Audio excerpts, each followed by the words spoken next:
Check 1 2 1 2, bitch.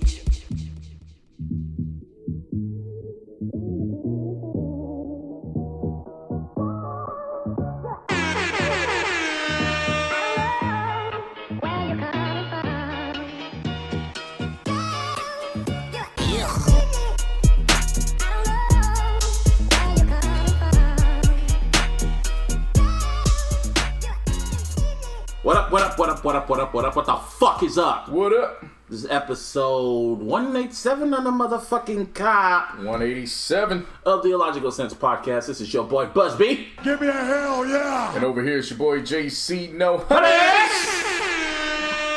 Well, you know, Corona. And Martin. Yo, what the fuck is up, guys? Shit. And some more shit. And more shit. Shout out to everybody tuning in on Caffeine. What up? Shout out to all the listeners listening the day after. You have to keep saying Y'all that. late to the party, man. Y'all late to the party. Y'all will know. Viewers, listeners, all welcome. Welcome aboard. I don't know about y'all, but this last week was just weird. It had a strange vibe for me. It was... it started off rough.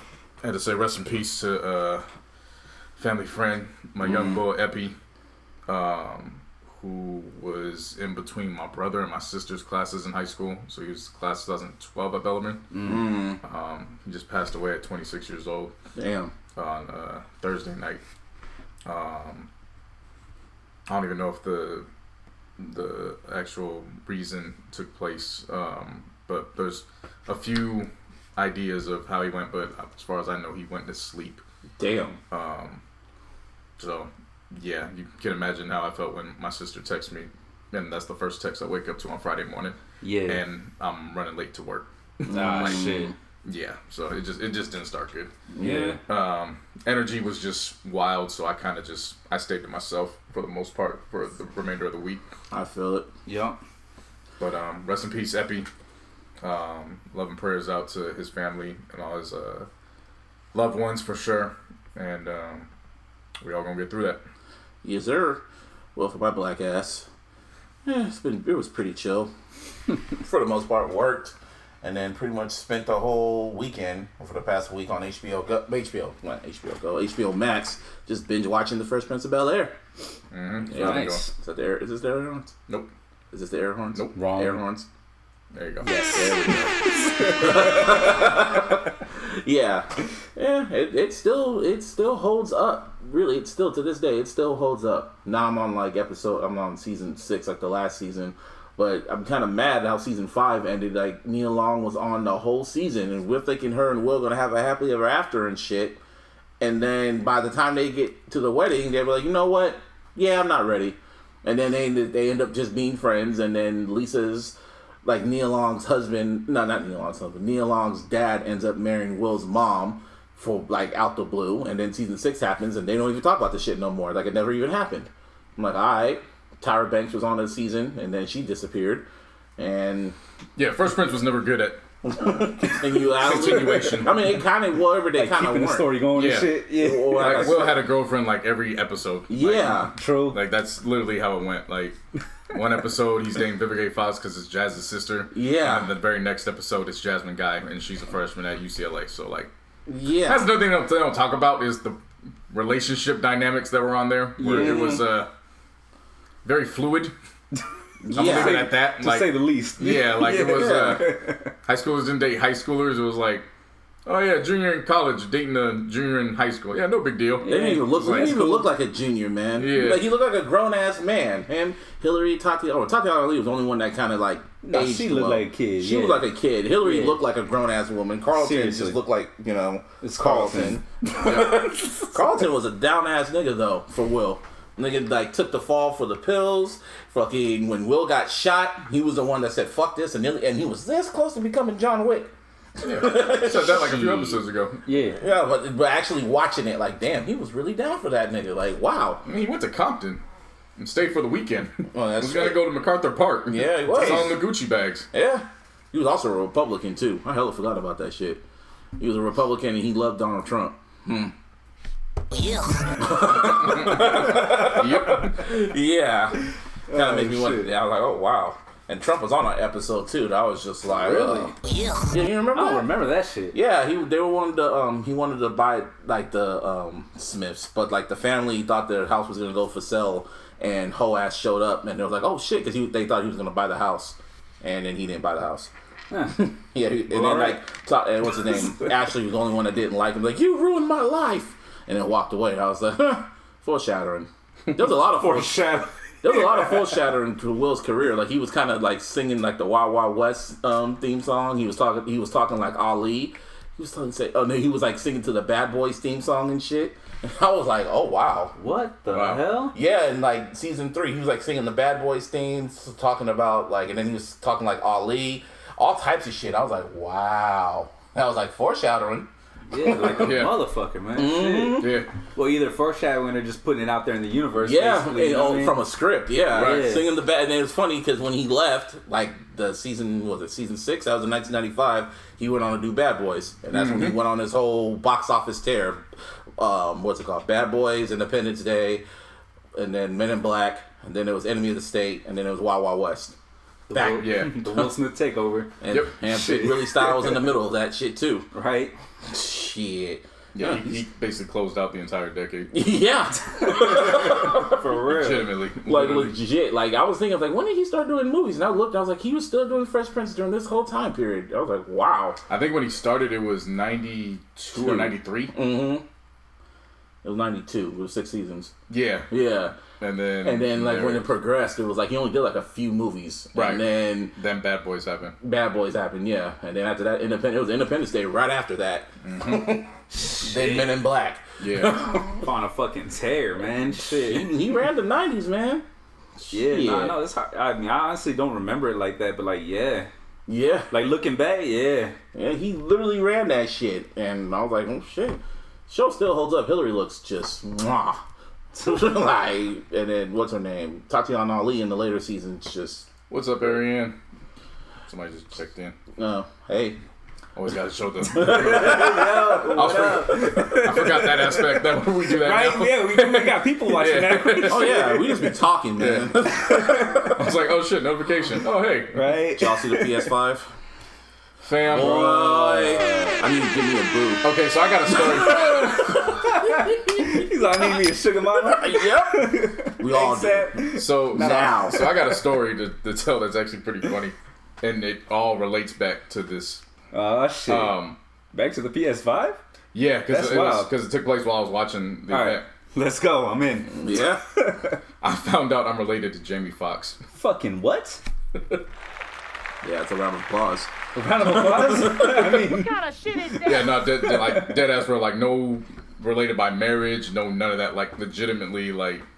How are you related to Jamie Foxx? so Jamie, you're related to Jamie Foxx? So you know how Jamie Foxx's real name is Eric Bishop, right? No. Yeah, I had no idea I until did you put not that in the know text. that until the text. Like, yeah, you know? that's when I found Yeah, out. so okay, so all right. So for those who don't know, Jamie Foxx's real name is Eric Bishop, and he came upon Jamie Foxx as a comedian when he was getting started because women had a better shot of getting through their set than men did.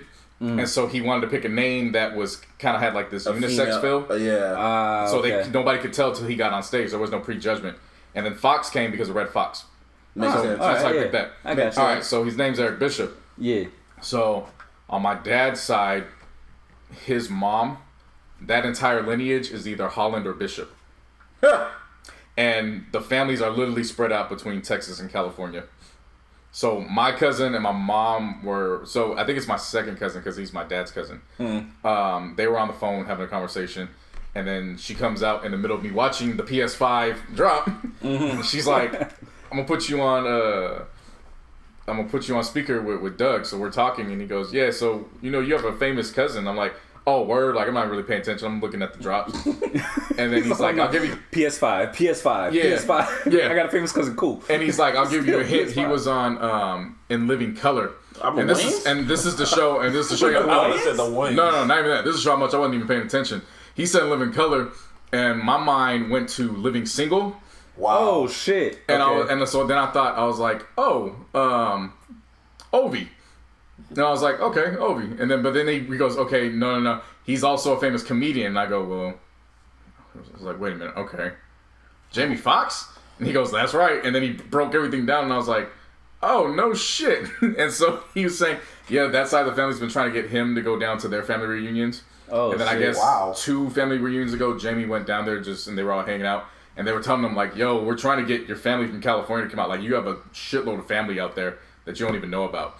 And so everybody's like, oh, well, I guess if everything clears up next year, we're going down there next year. So like on the dad's side? Yeah, it's on my dad's side. Wow, that's fucking random. Yeah. That's crazy. Stupid ass random. Bit Willie beaming. Yeah. Get Jamie Foxx on the show, bro. Shit. That's what I'm saying. That'd be fucking fire. Yeah, Seriously. so, yeah, no, I was like, whoa, okay, well. But then it just reminded me, too, it was like, even without that, there's still a whole ass family that I don't know anything about because they're out there all in Texas. And, you know, when my parents split up, that, Yeah. Right. it, like, Separated. yeah, everything got separated out, so. Yeah, that line of contact pretty much disappeared and shit. I feel you. Yeah. Let's talk about this PS5 though. My God. Pause, man. This is how all videos. This is how all videos. Fuck a fucking big ass auditorium shit. Just put that shit on YouTube and let it fly. Cause the games are hit or miss. It's like whatever. But I saw one game in particular, Spider-Man.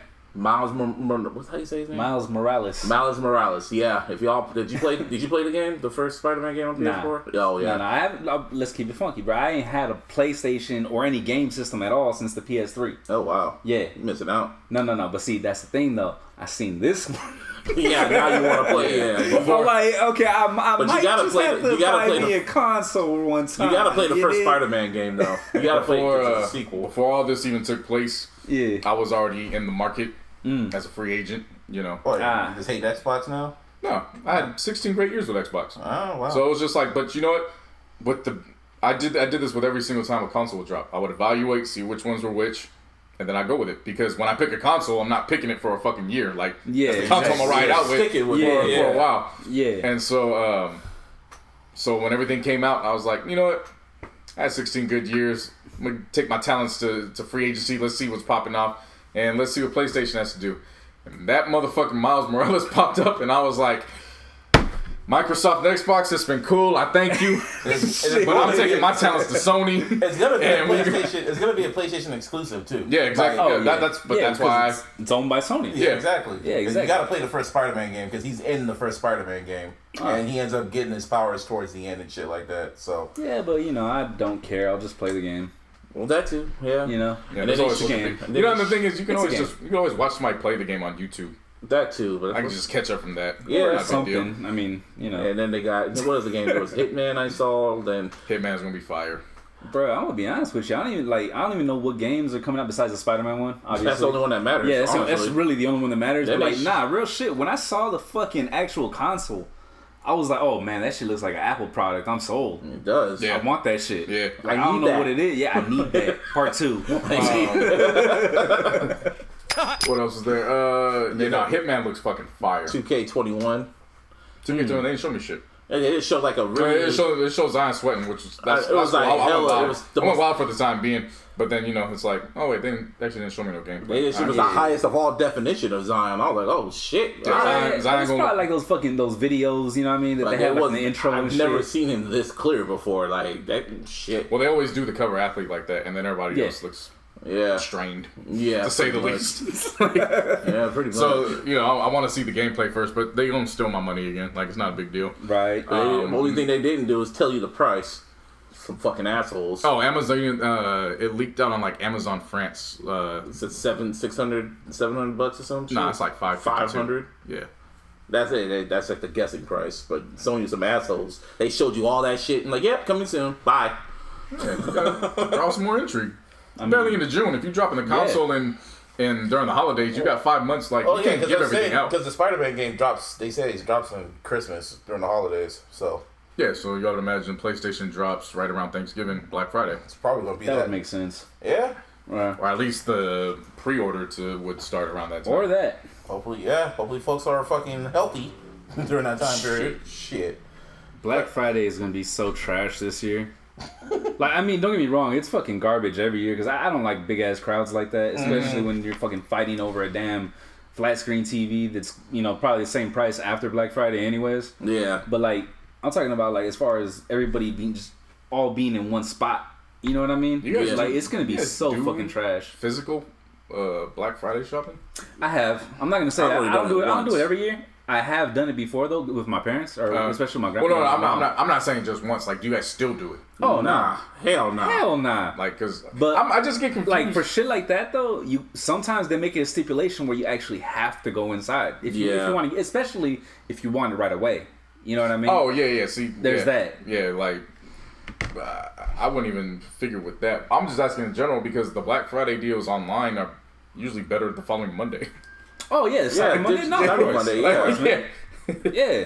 Honestly, I just don't see the big. I don't see the whole situation of waking up at like 2 a.m. just to go to the damn mall just to buy yourself a flat screen TV. Oh, you ain't gotta do that no more. Oh, now you don't have to. You go on Thanksgiving now. Yeah, It's just I fucking was. I stupid to worked. me. I worked at a Target. I worked on a Target when they had to open on Thanksgiving and shit. Jesus. It wasn't that bad. Like that day, that little shift I had, it wasn't bad. It was like a regular ass day. Like the lines were long, but they weren't like long. If that makes any sense. It was like it wasn't like madness. Oh, okay. Yeah. So. Okay. Anyway, Dave Chappelle pull the Beyonce. Bro, you just like made this whole shit clip. You have no idea. Motherfucker right now. Like, all I see is your voice, bro. I know that's your voice. Yeah, exactly. Anyway, Dave Chappelle pulled a Beyonce. Dropped out of nowhere. Was it like last Thursday? Friday? Whatever day? Whatever day you fucking sent it to us, I don't remember. Yeah, well, shit. All I know is... Oh, it was Friday because That shit that's when the Snitchy 60s did his... It was Thursday, actually. Thursday night. Yeah, the Snitchy 60 dropped his record that we don't care about. But yeah, Dave Chappelle dropped his own 444 but called it 846 on YouTube. It was on YouTube. It was like half an hour, and he literally recorded it like that past week.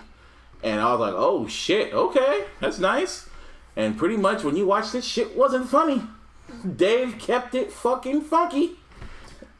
It was kind of funny. He had his moments. It was like It's bits Dave in there. Chappelle, you know what I it was mean? bits and pieces. But Yeah, nah, for sure. it was by far the most angry and frustrated I've ever seen him. Oh, definitely that. Oh yes, Definitely that. Like when I said, I was like, oh shit, y'all niggas need to watch this shit. Well, of course it's Dave Chappelle, but Well, I mean, yeah, that was a given already. As soon as I saw Dave Chappelle in the freaking title, I was like, oh, is this new? And then Out you were of like, nowhere. yeah, he just dropped it. I was like, oh, On okay. YouTube, on the Netflix comedian like YouTube shit, and I was like, oh wow, so he wanted everyone to see this. It was also, That's what it was on. And yeah, it was on Netflix as a joke, which is like their for all the stand-up and comedians and shit. Yeah, they put Okay. that shit there, and they put it on their IG, on Dave Chappelle's IG, which is verified now, and Facebook. They pretty much on all the free everything except for Netflix itself.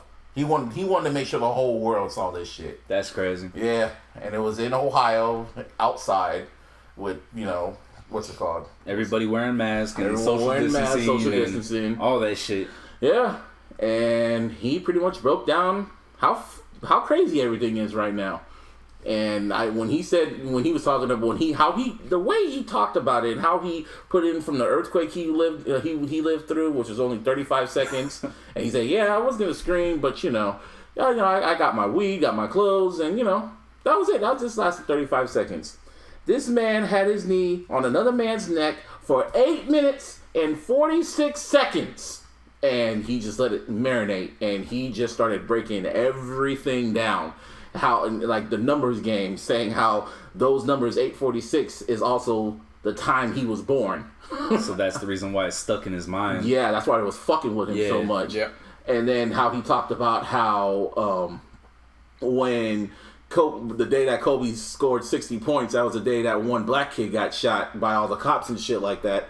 And when the world's about to go crazy, Kobe fucking scored 60 points in his retirement game. And Kobe died when he won a Grammy. He was like breaking down when Kobe died and he won a Grammy. And at the Staples Center, it had 8/24, which was his birthday. And it was just like everything. He was just like connecting everything. It was just like he was like a master at work, almost like Jay-Z. It was some whole shit the way he was just breaking everything down, and it was just like some genius shit. genius shit. Yeah, like, For real. she really showed how he is the greatest of all time when it comes to stand up. Like, mwah! I mean, if he's not the greatest, he's definitely up there. That's for sure. Yeah, no, Top I three. think, Yeah. I think 846 it places himself in a stratosphere that if anybody still for whatever reason had any doubts, Oh yeah. like there's nothing you could doubt anymore.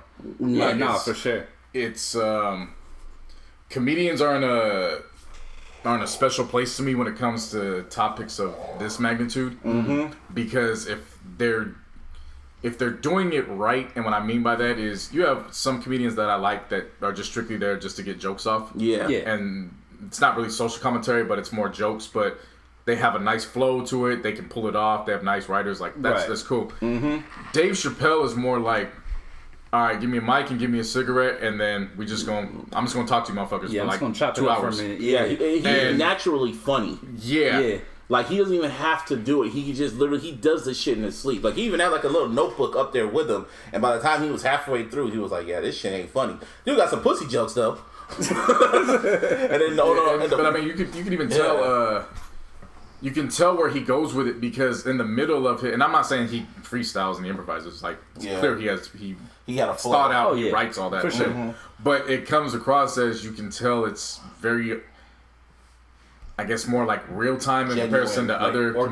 comedians. It's organic. Because when he's Yeah. telling the jokes, like, he'll even stop and realize Start what the hell he laughing. just said, start laughing, he'll turn around and like he Yeah. does like so Dave Right. Chappelle turnaround, you know what I'm saying? Like Yeah. smacks the mic on his thigh, and then he like runs around, he comes back. Yeah, because he can't believe he said that Yeah. shit. So in that aspect, I wasn't waiting on anybody to say anything. That's just not how my focus isn't there. And we'll touch on that a little bit later in general. But those 27 minutes, I'm very appreciative for them. It was like, it was really cathartic. They were 27 minutes I didn't know that I needed. Yeah. Came at the right time, too. Yeah, seriously. Literally the right time. I mean, he just recorded the shit like last week. last Sunday, like I said, he recorded Yeah, so- last Sunday in Ohio. Yeah, it wasn't like it was held on to. Like, he was needed just it done. out. And I like the fact it went to YouTube, not Netflix. It was Netflix. Obviously, needed a subscription. Yeah. He obviously has the deal with Netflix, so they put found it on a common denominator, which was go to YouTube. YouTube, but put it on the Netflix YouTube. And it was on. It wasn't Right. just on Netflix. It wasn't just on YouTube. It was on his IG. It was on his IG, on his Instagram, and then it was on Facebook. He made sure he put it on for free platform so people can see this shit. Yeah. He wanted to make sure his message was like heard. And I was just like, wow, it was powerful, man. It was great shit. It's literally top 3 for me. It's round of applause. It's top of all his stand-ups. This is like top 3. It's fucking Killing Me Softly, Sticks and Stones, and 846. It's like that's his top 3 in my opinion. That's crazy. What was though. the one that was in DC in 2000? That's Killing Me Softly. Killing Me Softly. That's number 1. Yeah, Number 2 is Sticks and Stones. That's him just not really giving a fuck. And this one was him at his rawest form. Right. Yeah. Well, rawest form and most socially aware. The other one Yeah, was because he wasn't here. He wasn't here to. Yeah. These weren't to get the funny off. But what I appreciate about this was the Yeah. funny just came as a result of the truth he was telling. Yeah. The Ja Rule shot was Yeah, like that so was- rad. yeah, like He's that don't shit, give a fuck that about Ja Rule right now. But see, the thing is Where is Ja? yeah. But what makes it funny is that it's not the fact that he's saying "Where's Ja." What makes it funny is the history that we all have as a culture with "Where's Ja." Exactly. And him just Yeah. bringing it up in the fly, like it's just yeah, okay, yeah, full circle. It was one of those full circle moments. Yeah. It wasn't like it was just. That's why I appreciate it. He wasn't trying to be funny. It just came naturally. And then he also made the reference to I like when he brought up the Azalea Banks. He didn't. What did he say? How did he say that? Because I kind of missed it the first time. Basically, what he said is like, oh yeah, next time we'll get into that because apparently I've been fucking everybody, including Azalea Banks. Oh. Yeah, because Eddie Banks said she fucked. Like, yeah, that was weird. She's out there. Yeah. So I definitely appreciated that. Just overall, it was again raw, pure, and much needed. Yeah. So Very much. Nah, just definitely that. Very much needed. Like it just came out of nowhere. Now, what I don't understand, of course, I would think, okay, let's hope only people that get mad about this. Oh yeah, how he went at Candace Owens. That shit was funny. Wait, what? How he went at Candace Owens, called her a fucking. Oh yeah. What did he call her? He called her a cunt or some shit. I could call her a cunt. And then Nah, he called somebody else a cunt. that was that chick from Fox News. Yeah. He called And her a then cunt. he said She's a cunt. I mean, obviously, duh. No, but when he said like Candace Owens really articulates, she's the most dumbest person I've ever known, and she really articulates how dumb she is. And I'm like, yeah, That sums her up, yeah. And what Dog, that was the perfect freaking statement. Because I was just talking about how I ran across one of her videos and I was like, does she ever shut up? No, You know what I mean? She's the most well, I shouldn't say most. There's a bunch of contradictory people. She's up there, though. She's up there. I just don't take her serious ever since she claims that racism has never impacted her life. But all you gotta do is just go back in her history. Her senior year in high school, they filed a lawsuit because she was racially discriminated. Like, you can just Google the shit. It's there. It's not hidden. So she's full of shit, basically. Yeah. Yeah, Like, okay, she's gotcha. saying, like, literally, it's in a matter of what? That was 2007, 2008? No. It's a matter of 12 years she's claiming now, no, I've never racism and it doesn't And she'll impact say my it life. with a straight face. But if you just go to Google, like, they won like a $37,000 settlement as a result of this shit. Only $37,000? Well, that's money. Shit. Give me I mean, $37,000. yeah, bro. Give me $37,000. I'm cool. You know Yeah. what I'm saying? Yeah, I mean, Yeah. all you gotta do is Shit. Google this shit. It's not hard to find. She's like the only person. That's She's crazy. one of the rare. I don't block a lot of people on Twitter except for spam. But when I see what she was about and how she was talking, I'm like, no, I don't need this energy. Block. She's one of the very few people I block on Twitter. I do not want to see her or hear her.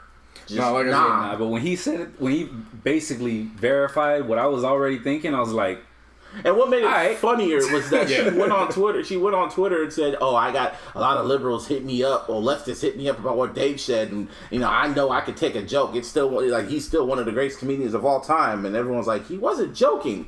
yeah, no, he was dead the fuck serious. Like, for real. And then she, Like, and then I guess she tweeted something else saying like, "Oh, I dare him to say it to my face." I'm like, he would say it to your face and laugh about it. Like, do you not know who Dave Chappelle is? The fuck? Come on. Anyway. oh, People. people are weird. But no, what was weird to me is there was only one article that dropped, and yeah, it was from this dude named David Dennis, and I want to break this down about this shit. So he's on media, like he writes for another like platform and shit, but like I guess like a day or two later he wrote an article talking about the Dave Chappelle special on YouTube, and when I read it the first time, I was reading it. It was like a 5-minute read, and I was like, oh, this is pretty good. It was a really good article. He broke down the history of police brutality with black folks and how everything else, and how Dave Chappelle managed to do that, and how great the set was to stand up and shit. And I was just like, okay. I was like, okay, this is a really good list. This is really good. This is really good read. So I liked it.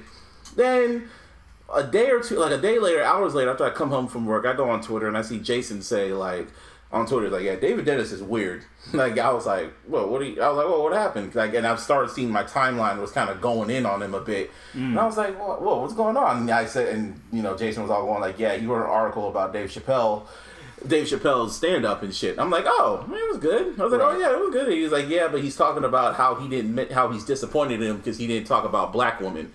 Huh?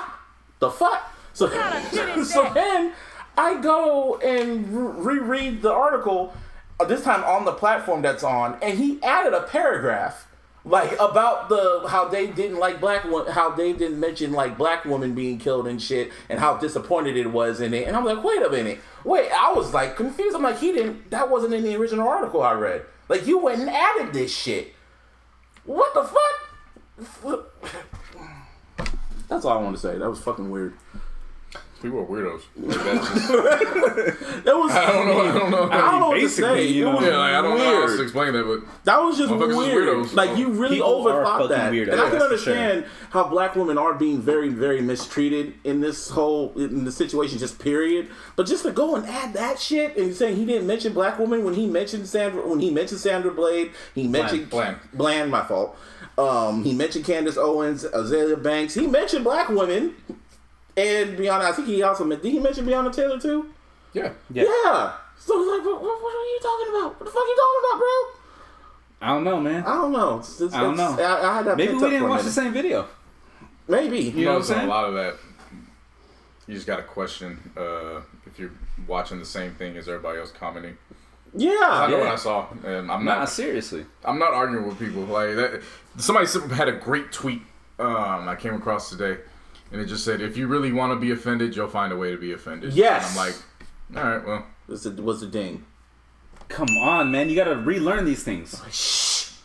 No. you can't. You're live in front of a fucking I know, camera. I'm telling him this shit. Okay, well, you want me to the rest of the show? Yeah. Fuck you then. No. No. Yeah, that was just weird. Like, people will find a reason to be pissed off. That's like, they will find a reason. Like the subway to J. Cole? Or nah? Or that's later. Kind of mixes into it. Yeah, we go there. I mean, why not? Not. Yeah, so J. Cole, your cousin. Well, to just put everything in perspective, Chappelle made a grandstand, I think when he referred to Don Lemon. Don Lemon from CNN. Oh, yeah. And so it was basically when he was calling out for celebrities, and his whole standpoint was like, why the fuck are you calling out for me? Yeah. Because I've been saying this shit. Like, the focus shouldn't be on celebrities right now. Put the focus on what's going on in the streets. Yeah. The streets are going to tell you what's going on. You don't need me. You don't need me. I always wonder that. Why does everyone need a celebrity to talk or tweet? What is a Instagram like rant or reaction or a freaking type up gonna do? I don't know, but that's a great topic to let's get on that right now. That is actually a very good topic before we even get into J. Cole himself. I get 2 things. The reason why You. anyway, keep bringing that up, you don't. Hey, shut up. Let's make it a point. I gotta humble you. I feel that the reason why people always want celebrities to speak is because they're so twisted in their own reality. Where these celebrities, they ride for them so hard on social media. Yeah. That they have now attached themselves to said celebrity. So when they don't speak, then it becomes, oh, well, now my voice isn't heard, and it's your fault why my voice isn't heard. Makes sense. When you have a fucking platform yourself, and you can go out and demonstrate, when you can share information, you can do everything else that anybody else would do, whether you have 2 million followers or you got 12 followers like Jesus. You know what I'm saying? Like, you have a platform yourself. Utilize it. Yeah. And that's the unfortunate reminder of what's going on in society. We deify celebrities. Yeah. And our scary. Our society doesn't move without the recognition of a celebrity. Seriously. Yeah. Like, if you really think about it, like, nothing gets done without a celebrity. They gotta wait for a certain artist or celebrity to really just say something. Like, what do you want them to say? Like, they're not the president. They don't got power like that. They have influence. Yeah. They can influence you, but you should influence yourself. That's why I never understand, like, the whole worship for Beyonce or just the worship for, like, Hove and Drake. They always just, like, bow down to them. And then when shit just gets, like, crazy, they want to wait for them. Like, what's Kendrick gonna say? What's J. Cole gonna say? What are they gonna do? Shut the fuck up. God damn. Like... Yeah, I don't know, like followers. Seriously, no, that's literally what it is. That's the problem. Yeah, people when it boils down to it, they're really insecure about how they're perceived for their own thoughts and their own voice. So they gotta wait for someone to say what they're thinking. They attach it to somebody that is widely recognized. So that way they feel this. They're vindicated. So like when all this shit was going on. Like, I was seeing people saying, why isn't Kendrick saying anything? Why isn't J. Cole saying anything? Like, they always make their whole music attached to these certain events and genres, so why aren't they saying anything? And I'm like, what the fuck?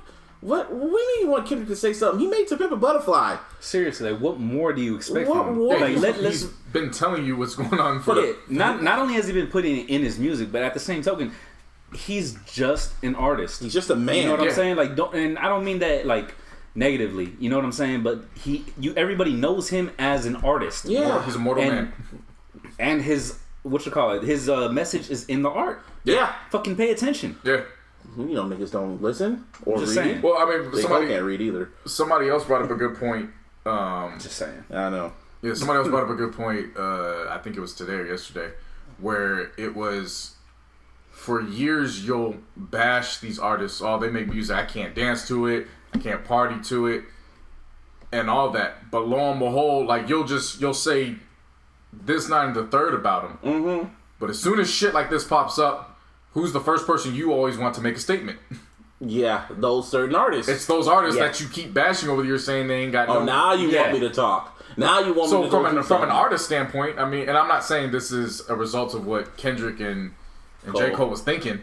But from an artist standpoint, it's like, look, if you ain't appreciating my art in real time, why the fuck are you asking me for my thoughts when real time when shit pops off? And I've been telling you about the shit. Yeah. And an album that came out 5 years ago. Seriously. Yeah. I told you about this shit when I first, crossed over from K-Dot to Kendrick and I did an EP. The content's there. Section 80. I did a whole fucking mixtape called Overly Dedicated, which talks about the creative genius of artists that are fully, they just fully warp themselves in their art to the point where it low-key drives them crazy, to the point of death in some instances. Like, I painted this picture for you for all these years, and the only thing I got was, oh, he ain't got hits like such and such. He ain't got hits like Drake. He ain't got hits like 2 Chainz or Kanye. Yeah, like, it's, you know, so I'm looking at that from the aspect from an outsider looking in, like, and again, I'm not saying that that's where they're coming from. Right. But I can look at it from the outside like, okay, why the fuck do I gotta please you now? Because nothing I was saying back then was working. To make you feel better? Yeah. Just to make you feel better and shit? Like, why? Because your favorite artist all of a sudden is quiet now? Because you don't go to that. No, but you don't go to this certain artist to, you know, listen to real shit. You go to escape. Now, when real shit happens, you can't escape no more. So now you got to go to the reality. Yeah. Speaking of when their favorite artists, bro, like, for example, and I love Lil Baby's music. You know what I'm saying? I'm not going to talk down on him. But how come all of a sudden he makes one song and he's the GOAT? We got to protect him at all costs and shit like that. And don't get me wrong, I agree with that. That song was fire, though. I fucked with dude from, you know what I mean, since way back. You know what I'm saying? But, like, now it's like, all of a sudden he's in that top tier because he's talking about real shit. Because he has one song about real shit.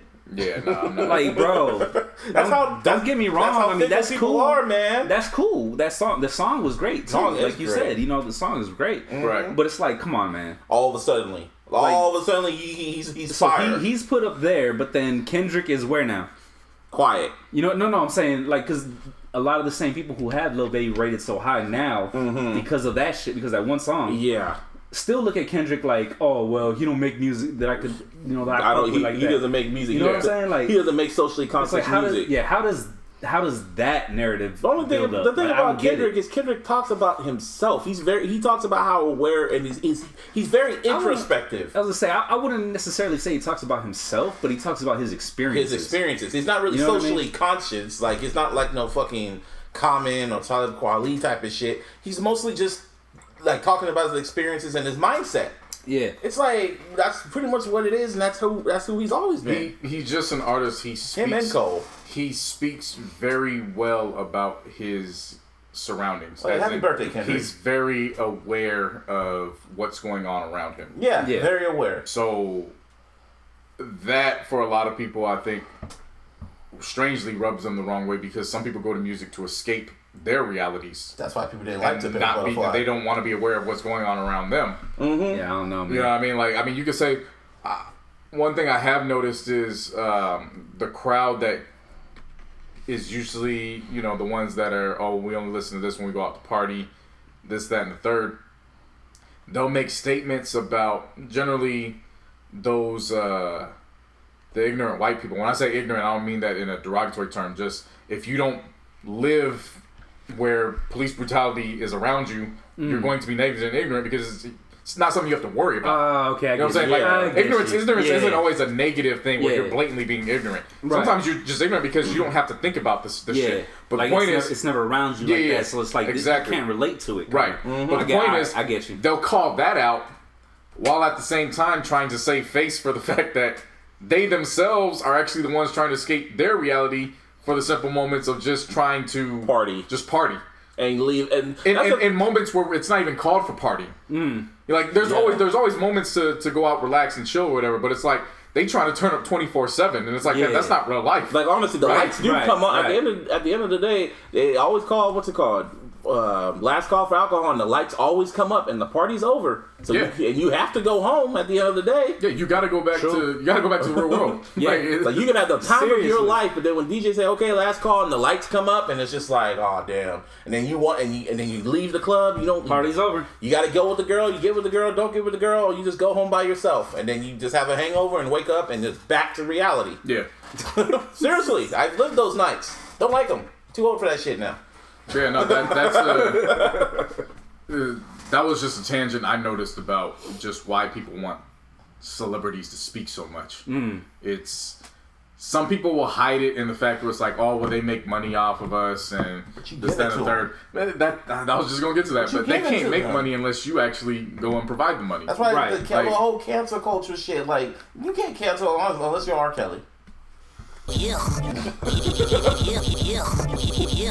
Or Bill Cosby. I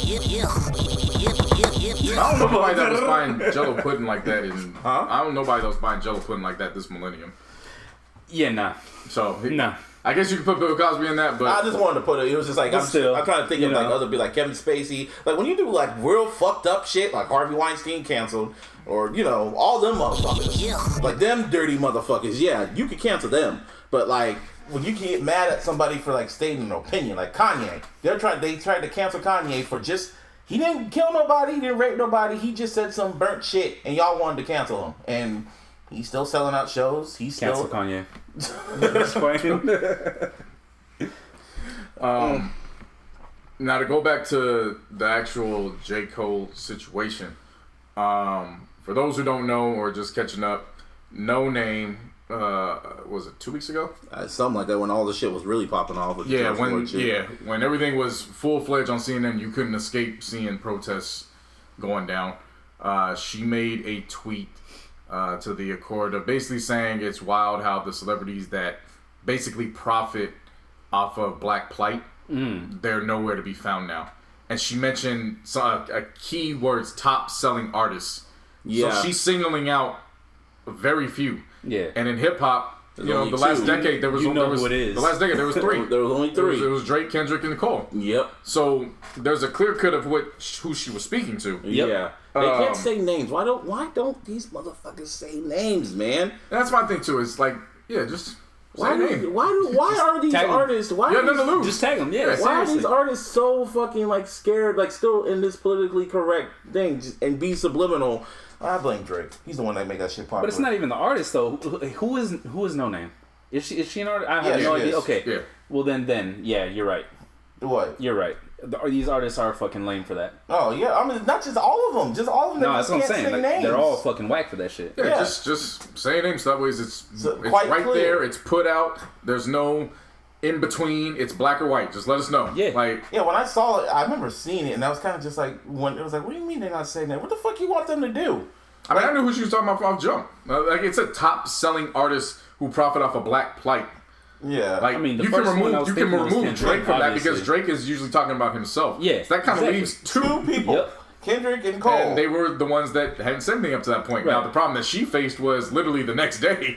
If I'm not mistaken, it maybe was a couple days after, but J. Cole was out there. Yeah, like on the literally on the front lines. Yeah, with mask on. Yeah. And then Kendrick went out there. And then Kendrick was out there with DeMar and Russell Westbrook. Yeah. And out in LA. With a whole fucking scarf wrapped around his shit. Looking like a Taliban and shit. Yeah, I thought he looked like T'Challa or shit. Which for both of them, I can understand because they're both fathers. Yeah. So, you know what I'm saying? They're taking extra precautions because they got young children. And Kanye too. Yeah. When he went out there, he was all wrapped up in shit. Yeah. Right.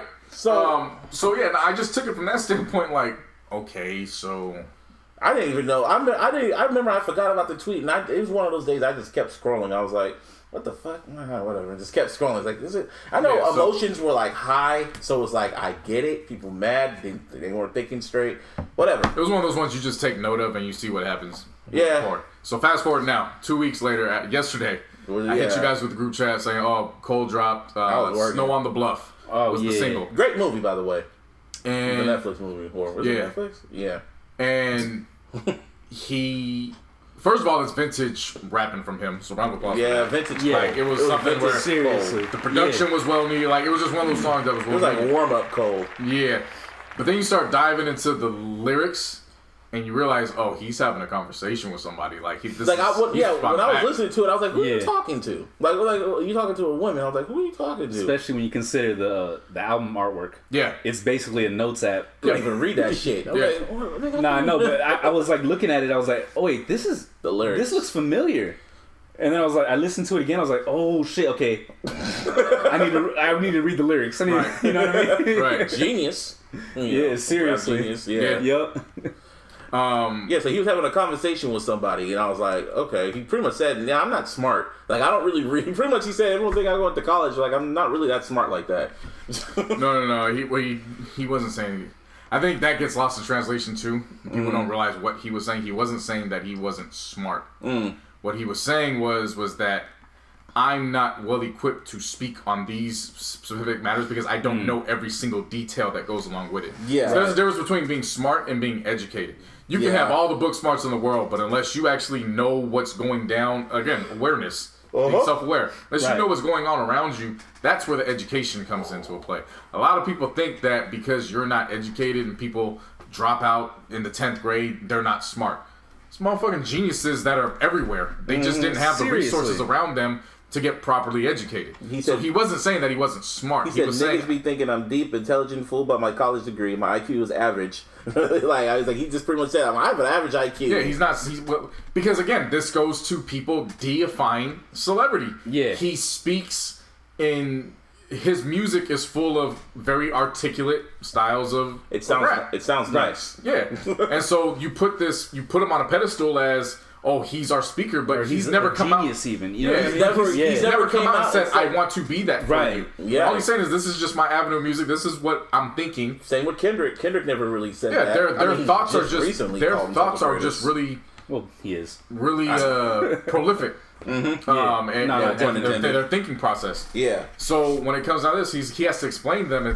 For me, it was funny because it's like he spent his whole life, his whole career fighting the way of dumbing it down for the people, and in these bars, he's got to kind of tell them to dumb it down in certain ways.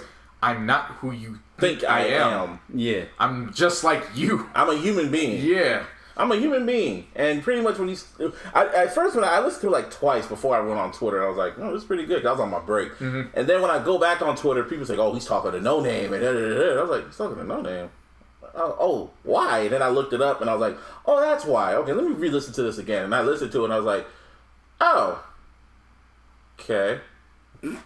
Could have DM'd her, or you could have, called, text, but at least you didn't go on Twitter and go on a whole damn rant and you put it on wax, so that's cool. So I disagree.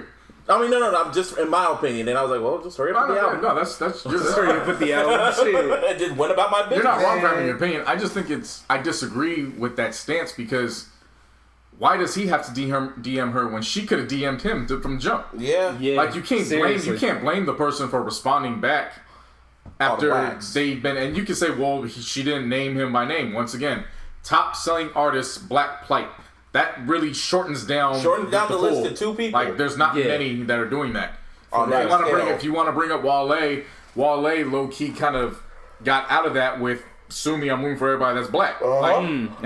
He's been vocal about this for, you know what I'm saying? Yeah, so it's not to diminish Wale, but he doesn't fit that because he's been tweeting, he's been out on the front lines, all that shit. So you can say all that, but to me it was warranted. If you want to make this public, let's make it public. Yeah. I'm not going to disrespect you. I'm going to do it in the best way that I know how to do it, which is I'm going to create a song. Gonna rap. I was going to say, like, he is a rapper after all. You know what I mean? Yeah, so let's put it on wax. And we are always saying we are tired of artists. If you got something to say, put it on record. Don't go to Twitter. Don't go to Twitter. That's why exactly that. That's what I was happy about. I'm happy he put it on wax and put it on a record and didn't even fucking promote it. Didn't post it. It just popped up on iTunes or whatever out of nowhere, like an RKO. Like I was like, oh, okay. And I was like, it was because the thing about Kendrick and Cole is that they're very old school. Like very, very old school when it comes to rap and how they just, depict everything. So I'm like, okay, that's why they're my favorite rappers. I'm like, shit.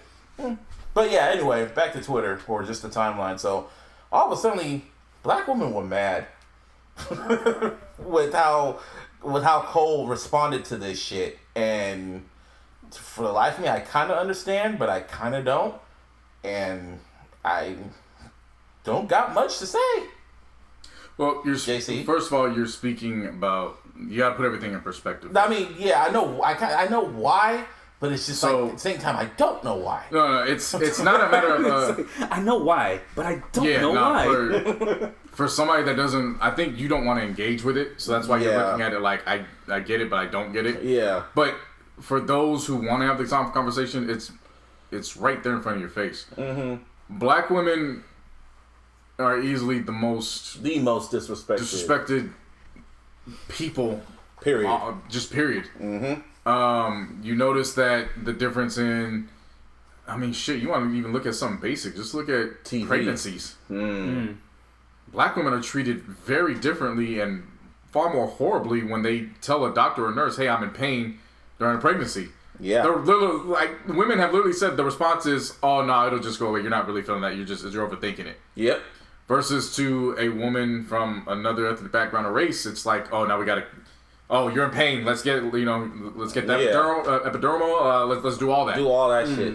Or how men treat them, like when they go out dating, or just period, how they've been treated in hip-hop, television, media. You can even simplify that and go back to just the most basic and what we all know from our childhood. Black women get made fun of as kids just for having the complexion of their skin. Especially dark-skinned ones. Like, I mean, and think about this for a second. The Barbie test still exists in that. Do you know about that? Yep. Nah. I know it. So the Barbie test is you examine little girls around, I would say 4 or 5 years old. Yep. And ask them what they think beauty is. Yep. And you use the Barbie as the example. Yeah. Because that's what's being promoted to them as they don't see. Well, I can't say that now because I don't know. There's more access to black in the media. But I would still want to be surprised if it was, even if it's not the same as when we were growing up, it was still very disproportionate. Right. You really didn't see a lot of black women just being the standard for beauty. It was always, oh, she's very beautiful for a black woman. Yep. Yeah, I get you. So they grow up with that. It's literally from the time they're a little girl, there's that big ass boulder on their shoulder. Yeah. You know what I'm saying? So they're very aware of that.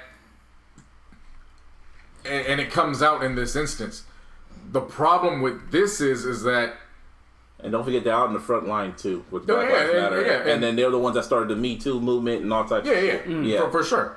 So they're the most disrespected, but they're always at the front lines for everybody else. Right. And especially black men. Yeah. And so you got to understand that. Yeah. To go into this conversation. That's the part where I say on that aspect I get it. Right. So this is the part I don't get. Cole legit broke it down for why he was responding with Noname. He pretty much said, I don't really know shit, but educate me, and just don't be an asshole to me in a way. Or something like that. In a way, it was like that. That's why I was kind of just like, you could have just DM'd her, but I was like, well, at least you put it on wax. So I'm like, fuck it. At least you didn't go on a whole damn Twitter rant about it and shit like that. And then black women were just mad, feeling like J. Cole, like, dissed her and ostracized her and just, like, gaslighted her. They pretty much feel like he pulled a Drake. Like, that's pretty much what it felt like. And I'm just like, really? And dudes were kind of agreeing with them, too. And I went back and re-listened to it, read the lyrics, and I'm just like, alright. I didn't get it. And see, that's where the understanding comes into play. Black women are so used to being put in a position where they have to defend themselves. Yeah. To where even when something isn't actually the extreme, the fact that it's speaking out against another black woman, that's where it comes into play. Yeah. It doesn't make it right. But what I'm explaining to you is that when you're used to that for that long period of time, anything that even smells like right, it's gonna come. And that's where accountability has to come into play. And I'm not saying that all black women need to be accountable for Noname. That's not what I'm saying. What I'm saying is when it comes to accountability, you got to be able to decipher what's being said, right? Yeah, and the information that's coming across, because he did not call her out of her name. Nope. If he did call her out of her name, he was praising her. He was uplifting her. He was calling her a queen. Dude, pause. There was a female on Twitter that said calling me a queen is the equivalent of calling me a bitch. Oh, that's not the first time that I've heard that. We got into. How does that even? Fam, I could get off air and I could tell you a big ass story that happened on Facebook in regards to somebody I consider like an uncle, because he would call women queen, and somebody took it out. It was like, oh, I get that you're trying to call me a bitch, and it was like, who are you calling a bitch? Yeah, like it. Seriously? Yeah. Some women. Some of it is warranted, but some of it is just clear projecting. And then some women don't even like being called female. Well, see that or women. They don't like being called women either. I've seen that. What? All right. Well, if you're calling her, like, if you're like titling her woman, like, hey, woman, I get that. That's you don't do that. Yeah, you know what obviously. I mean? But they don't like being called. But if you're talking about female, like a group of women and if I said that and they got offended to me saying a group of women, then that's a problem. Or a group of females. They get mad at that word, once too. again, females, I kind of understand that shit. I'm not going to say I fully understand it, because, I mean, it does come off like you're putting a certain tone on it and shit. Yeah. You know what I mean? Yeah. No, but so, okay. Whoa. Okay, anyway. Cool. Yeah. Anyway. Shout out to Cutie. Yeah, anyway. Yeah, so, no, you have to take that into consideration, because if this is a diss, this is the most polite diss I've ever heard in my life. Oh, most certainly. It's the most, this is the nicest, most polite, That's what the uplifting, unifying. That was like the same with 1999 when he went at Lil Pump. Well, he didn't say he was 1985, yeah. 1985. Yeah. That was like almost like he was being nice to that shit. But see, the thing is, it also goes down to, what was I trying to say? It goes back to what Kendrick said. When they got pissed off at Kendrick for saying he wants to see stretch marks. women all with natural. Yeah, I will never. I'll never forget that. They got so mad at him for that. Yeah. Same with when he was on Black of the Berry and he said the last line about Trayvon Martin and shit like that. When what's it called? When gangbanging, how am I mad about how Trayvon Martin got murdered in the street? When gangbanging made me kill a nigga blacker than me, and then people got mad at that. Whoa. Yeah. No, so Whoops. Yeah. that's a telephone version. That was the telephone. Whoa. You can tell which soundbite I like. Yeah.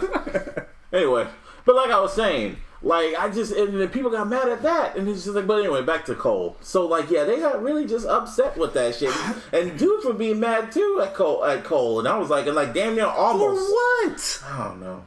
And the timeline, they said the timeline turned on Cole, and I'm like, not really, no. Well, it did. It wasn't. They can turn on them. It's just not going to last. Like, you're going to turn on for a couple hours, and then everybody going back to sleep. Get over it, and they get over it the next day. Yeah, right. Like it'll be like a whole mob mentality for like a good 8 hours. I get it, man. Yeah, but And they'll get over it within a fucking day or shit, an hour. How do you hate on someone who's that good at their craft, bro?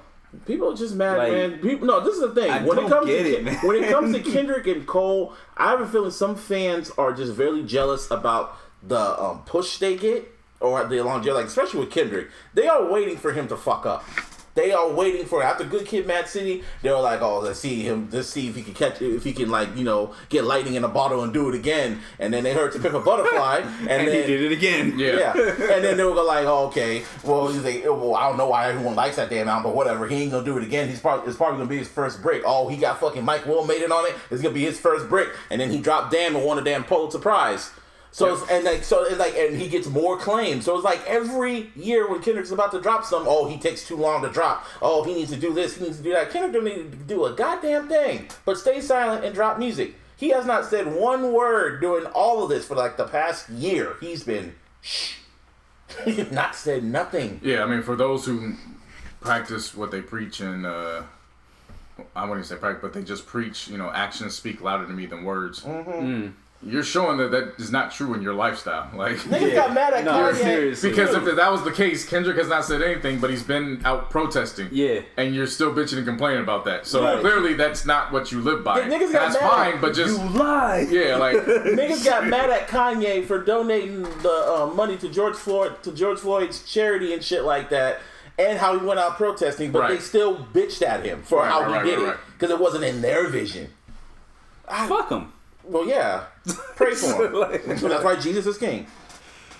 yeah, no, it's And Kanye is not. that's a nasty pandemic that people really have to evaluate themselves.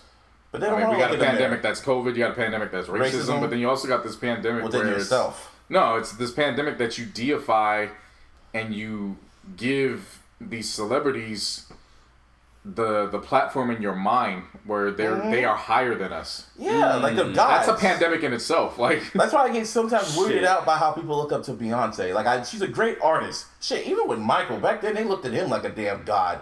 And that almost kind of like spooked me a bit. Like, dude, he's just a man, just like you. Beyonce is just a woman, just like the rest of us. She's really good at her craft, but like the way she's not really good at her craft. She's the bar for her She's the craft. bar.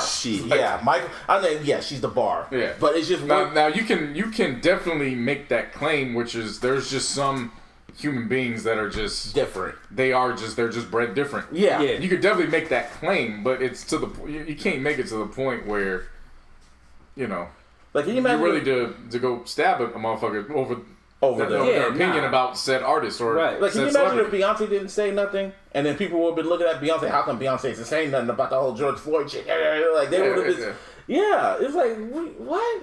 Why do they have to, like, this is why Jay-Z always says the greatest form of compassion is being anonymous. The greatest form of charity is being anonymous, not showing it off and shit. Right. That's why I feel bad for Drake doing God's plan, because he wanted to show how much of a good person he was, and people still talk shit about him, including myself. Me too.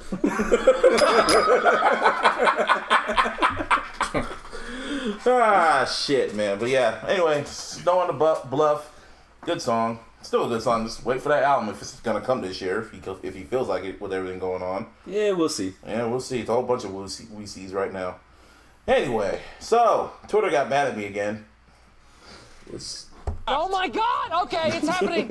Everybody stay calm. What's the procedure, everyone? Yeah, that's the one I want to push. So what the fuck did you do? What didn't I do? I mean. Well, we gotta just back up. So another black man got killed by the popo in Atlanta. Yeah. How do you say his name? Rayshard Brooks. Yeah. Now let me back up and give my point of view. Well, just get the story first. Dude. Rayshard Brooks was a man out in Atlanta who was found asleep, inebriated, whatever you want to call it, in the drive-thru of Wendy's. Police responded to that. Long story short, the interaction was about 20, 25 minutes ish around that time. I guess you want to call it a scuffle or just action ensued. Action ensued. He then ends up dead, 2 bullets in his back, and another black man killed by the police. Now let me break down the story with everything, right? So, from my viewpoint, the story broke on Twitter. And I was just like, oh shit. I was like, damn, they killed another black man? Really? And then, but it was like, oh, he was an unarmed black man, da-da-da-da-da. So I'm thinking that, I'm like, Atlanta would do this after all the marching and shit, they'll still kill a black man? And my gut, I was thinking, something's not adding up. I'm gonna wait. Then the report came out about what happened, and they were saying he got into a scuffle with, like, what's it called? He was drunk in the drive-thru. They talked to him, made him take a DUI test. They were trying to arrest him for the DUI, and then he started scuffling with them, took the taser, and then he ran away, and that's when they shot him. And I was like, yeah, they could just be fucking lying, because these cops are fucking liars anyway, so whatever. Wouldn't be the first time, right? Yeah, exactly. That was like, whatever. So then Atlanta went dumb, because they were burning everything. They were burning Wendy's down. I think my cousin used to work at that Wendy's, actually. And he quit. Your cousin that was just here recently? Yes. Oh shit. He used to work at that Wendy's, and he quit. He quit because he was like, "Man, fuck all this. Fuck this shit. It's fucking COVID. I got money. Shit." Shit. And then it was like, "Oh shit, they burned it down. Oh well." He went back to drawing and fucking watching anime. Anyway, so yeah, I was seeing it burn down. So then that's around the time period when the Atlanta PD released the footage, like the security footage of what happened, and you see, what's his name? You see Mr. Brooks, or you see the dude scuffling with the cops. You scuffling with him, takes the dude's taser, starts running, and the cops chasing him too with the taser, trying to shoot him with it. Old boy turns around and shoots the cop with the taser, and then that's when old boy dropped, and that's when the cop dropped his fucking taser, took his gun out, shot him. And I rewatched it numerous times, and I was just like, why did you do that? Like, I was looking at this, that was my first reaction. Like, why the hell did you first, why did you shoot him? But then on old boy Brooks, I was like, why did you turn the taser at old boy and shoot him? Like, why did you do that, man? Like, that's how I was thinking. And I watched it numerous times. Me and my mom watched it, and she was just like, fuck. And like, we were just like, shit. And niggas were burning shit down. And I was just like, this ain't like fucking George Floyd. This ain't like Mike Brown. Like, I'm not saying he asked for it. Yeah. But it was just like, why did you do that? Right. So I go on Twitter. I'm seeing them going dumb right now. So silly old me. I was thinking this was common sense. Like, dude, like damn near brought it on himself. But it was like, dude, you guys are burning this shit down. Have you guys seen the footage? And then like people were going like, shut up. Like, don't say it. Like, we're Like, thinking it shut too. up, Busby. Like, we're thinking it too, but don't say it. And then I was going like, yeah, I ain't marching for that shit. Like, it was just like, what the fuck? And then pretty much I kind of went on a little rant a little bit, and then Twitter just went, Give me what I want. Somebody did this. Oh my God! Give me what I want. Give me a hell yeah. there you go. That's what I was looking for. Been waiting, baby. You damn near press all these fucking But buttons. they were all almost relevant. And JC found the right one. Yeah, they need to be fucking sampled. Not sampled, but labeled. Labeled You and just shit. gotta know them. Or that.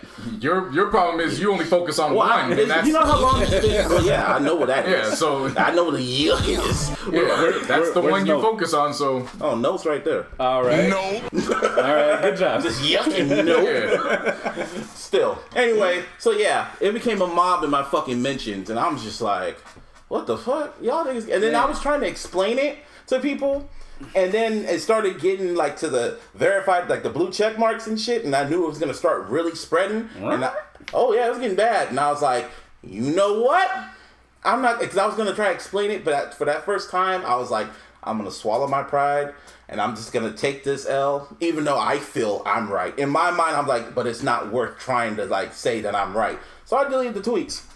But I just deleted them. I'm like, it's not worth it. And niggas were calling me a coon. There was people that were cool with me that I thought we were cool, but as soon as they saw that, they reacted to you, and like they fucking unfollowed me, talking shit about me and shit like that. And I'm going like, oh, all the times I've helped you on shit, and then you just want to say that shit? Oh, okay.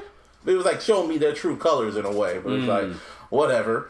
And I was just like, whatever. So I'm just, and then I think what was fucking with me the most is like motherfuckers were calling me a coon, but I felt like, dude, don't fucking do that shit. So I was talking to JC about it. I talked to a few friends about the whole, my opinion about it. And no, and what made it worse was that niggas went in my DM. A few niggas went in my DM, especially blue checkmark folks, and they were like, yo, I do pretty much agree. I kind of agree with what you said, but I just can't say it because, you know, I don't want people in my mentions. They flat out told me that shit. You fucking serious, dog? That pissed me off. I don't know who that was.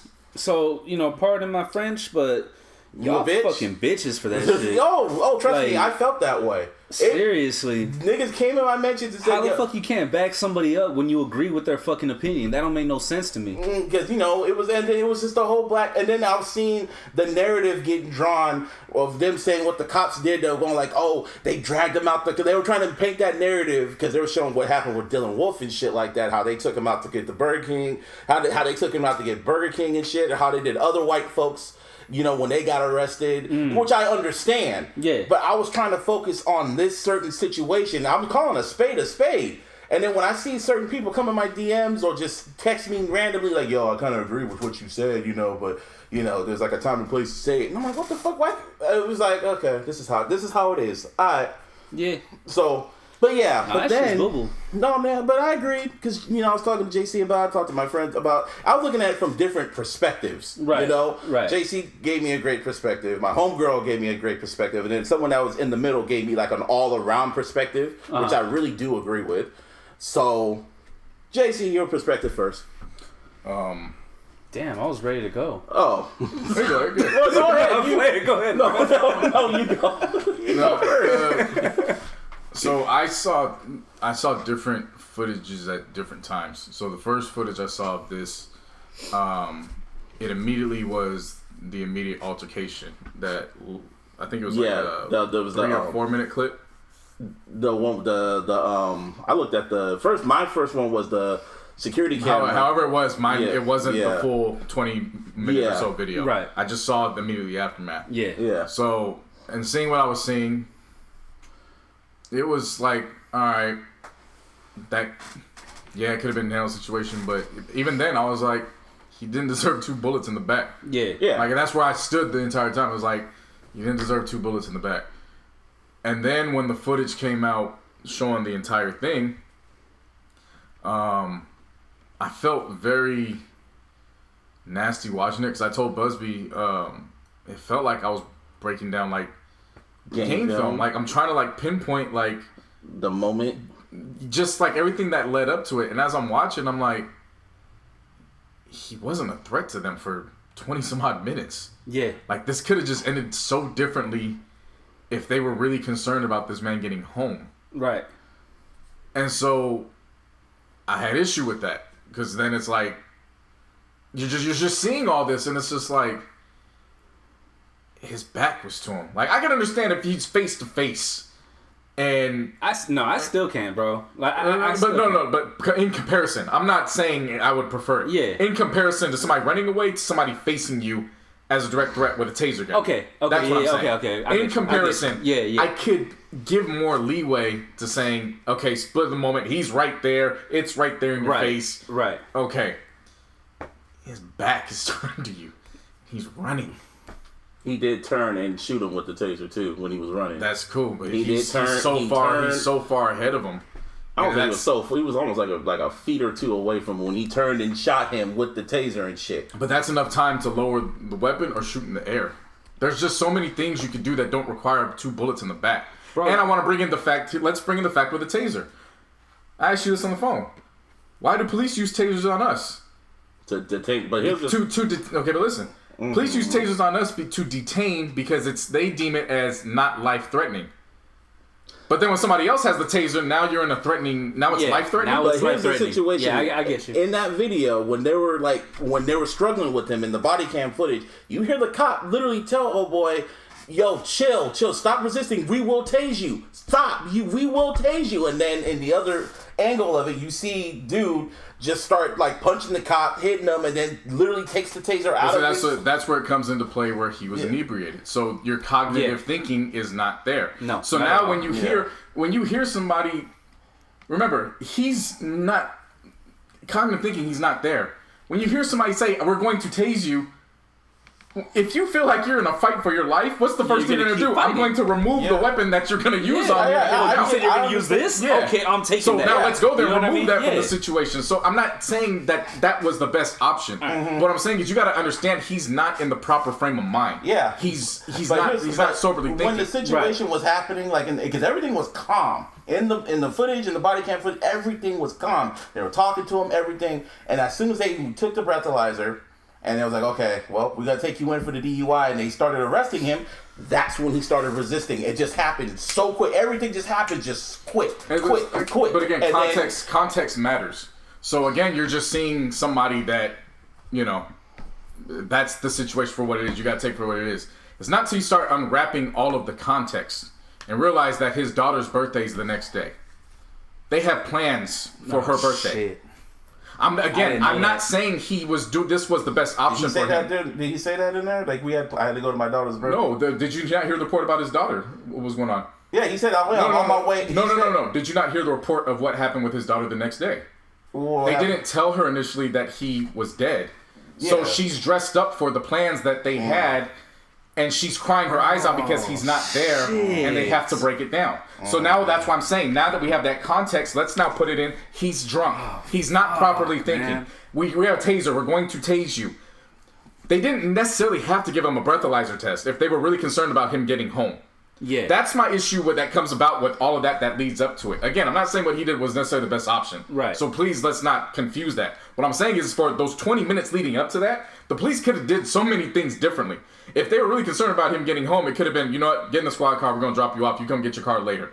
Or, you know what, call an Uber, we'll wait with you to make sure everything calms down. Like, there were just so many options that led up to the fact of taking the breathalyzer. Because by law, I didn't realize this, by law, he could have rejected taking the breathalyzer test. And there was nothing that they could have done to him. Yeah. Because they wouldn't have known that he was drunk. Right.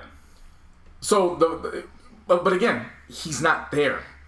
And the reason why I keep bringing that up is because, look, my mom just showed me this story right before, just the Tuesday, so just a few days I have a before. feeling you're about to break what I was about to say. 22-year-old in Spalding County, which isn't far from where this incident happened. Right. 22-year-old white man. He's shooting bullets at police officers. Yep, that was the one I was gonna fucking And talk guess about. what? Is he dead? Shit. Did he have bullets in his body? Handcuffs. No. He's in handcuffs and he's back home. Yeah, tased him. that's what I was about to say, bro. Like, I understand what your first initial thought when you were talking about how, you know, whatever, he was struggling, he was resisting arrest, he was fighting back, he took the taser. I understand all that. I get that. You know what I mean?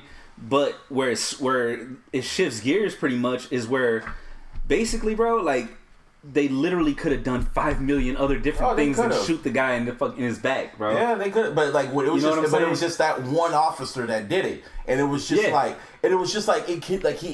literally a split second. Like, I'm gonna get to the part where everything. No, we'll get there. I'm gonna get there where it just destroys everything that I like my initial thought, but it was just like, and it was like it happened so quick. Everything was happening so quick in that situation, and I was telling my homegirl about this, and it was like I was thinking from the cop's perspective. Like, I'm thinking from that perspective, but she's like, well, think it from old boy's perspective. He's drunk. He's, what's it called? The whole situation's going on. He's trying to get home to his daughter. He's not in the right mindset. He's not in the right mindset at all. Yeah. Cops roll up on you, and you're cool at first, and then when they tell you, like, yeah, we got to take you to jail, yeah, of course you're going to start reacting. And you're not drunk, you're not thinking clearly, so you're going to react, and you're going to run for your fucking life. Of course. Because you're black, and these cops are trying to fucking kill you, so, you know, fight for your life. But wait, hold on, real quick. Since you brought up the black part, because that plays to me the biggest part in what I'm about to say, bro. Is that, like, literally right after that whole situation? Because I seen the what do you call it? The Rayshard Brooks video. Then I saw another video right after. I think it was the same one. I could be wrong than the one that you brought up. Yeah. But what you call it? There had this white dude in this very similar situation. Yeah, I know exactly what you're talking about. Yeah, how this motherfucker. Bruh, he jumped in his car, hit a U-turn, and ran straight right into the fucking police car, bro. Yeah, I saw that. You know what I'm saying? That situation. He was literally fighting with the cop who was trying to arrest him. Literally fighting, and bro. Those other white folks that have knives and they're literally waving at the cops. All this shit. And he leaves how? In handcuffs. You're trying to tell me that you can't... real quick, Jason. You're trying to tell me that there's no fucking other way to get, what do you call it, the perpetrator or whatever the fuck you want to call him and shit, right? Suspect, whatever the fuck. There's no other way than just to shoot him in his fucking back? Yeah, he was fucked up for you that. Know what I'm saying? There was plenty of other ways. At that point... Plus, you need to exercise At that more. point, all the riots and all the fucking protesting, yes, that's included. Why? Because that's part of the whole police brutality fucking thing, bro. Oh, I agree with that. And you got to factor in too. So let's even play it out in this instance, because I saw also a lot of people saying, "Oh, she should just let the cops arrest him." Well, the first thing in his mind is Sandra Bland. Sandra Bland or whatever. So you can't even trust being arrested because you're gonna be feared if you get into custody, they're gonna beat the shit out of you and kill you. You don't know what's gonna happen. And you're drunk and shit. And he's drunk. So now you make that paranoia times more. You know what I mean? Times 10. And so shit. Again, we saw the same thing, so I'm not saying that you're wrong in that. What I'm saying is I always work in cause and effect. That's just how I move. Yeah. You keep saying in the split second, yeah, that's cool. My thought process is, well, there's an effect to that. The cause before that was there were so many outs for everybody to leave in one piece. Yeah. Even when he started running, the cops could have just been like, all right, well, where's he really going to go? His car's right here. Like, how far is he really going to get? We can run his registration and his license. Drunk, bro. We know where he's going to go. Let's just go. Let's put a report out, and we'll go pick him up later. Have you tried running when you're drunk? Shit. You don't get too far, bro. Like, let's be real about the situation. If you drunk, you got that adrenaline going? Oh, you're gone. You might go fast, but you'll stop real quick too. What, 5 seconds? Yeah, you'll get a spurt. You'll get that quick spurt, and then you're done. Bro, you'll do a 5 meter, and then after that, it's a wrap. Yeah. Time out. You're not going far. Especially if you out of shape, if you got heavy bottles. And let's be real, he wasn't the most fit dude. You know what I'm saying? Like, bro would have been tired, especially after fighting and all that shit too. He would have been tired, bro. Yeah. There was no reason to shoot the guy. Yeah, exactly. There was no point. But all I'm saying was, it was like they had the adrenaline, so they were just going by instinct. It was just instinct that was happening. I get that, but one thing you also got to remember too is, how many times do they put guns and tasers in citizens' faces and tell them don't let the adrenaline get to you? You have to stay calm. Seriously. But when it happens to the police officer, it's a right to kill all of a sudden. Like, I forget which one it was, but like, actually, no, I take it back. There was a dude, it was, God damn it, no, it was out here in the Bay Area. I forget exactly where. No, actually, not the Bay Area, Sacramento. It was in Sacramento. Yeah. So, you don't count that shit. Well, yeah, that's what I'm saying, not the Bay Area. It was Sacramento. It's Northern California. Northern California, California. exactly. So anyways, but it was a Latino dude. I don't know what he was, whether he was Mexican or whatever, right? But fucking cops pulled him over and shit, and realistically, they came up to him with the fucking gun, and he was like, whoa, shit. How the fuck do you expect someone to respond, bro? Exactly. The cop could say, oh, he looked like he was nervous, or he looked like he was going to do something, when really he's just like, fuck. You know what I mean? Like, just tripping out and shit. Yeah, and the reason why Who's to say, like, if the cop would have fucking slipped and, shot, or if it would have shot just on purpose? Yeah. You know what I'm saying? And the reason why I disagree with your stance, and in some aspects I find it a little disrespectful, is when you're like, oh, I'm not going to stand for that, I'm not going to ride for that, I'm not going to protest that. Because but just hear me out. Go ahead. The reason why I disagree with that is, again, you can disagree with his initial role in that and what took place on his part.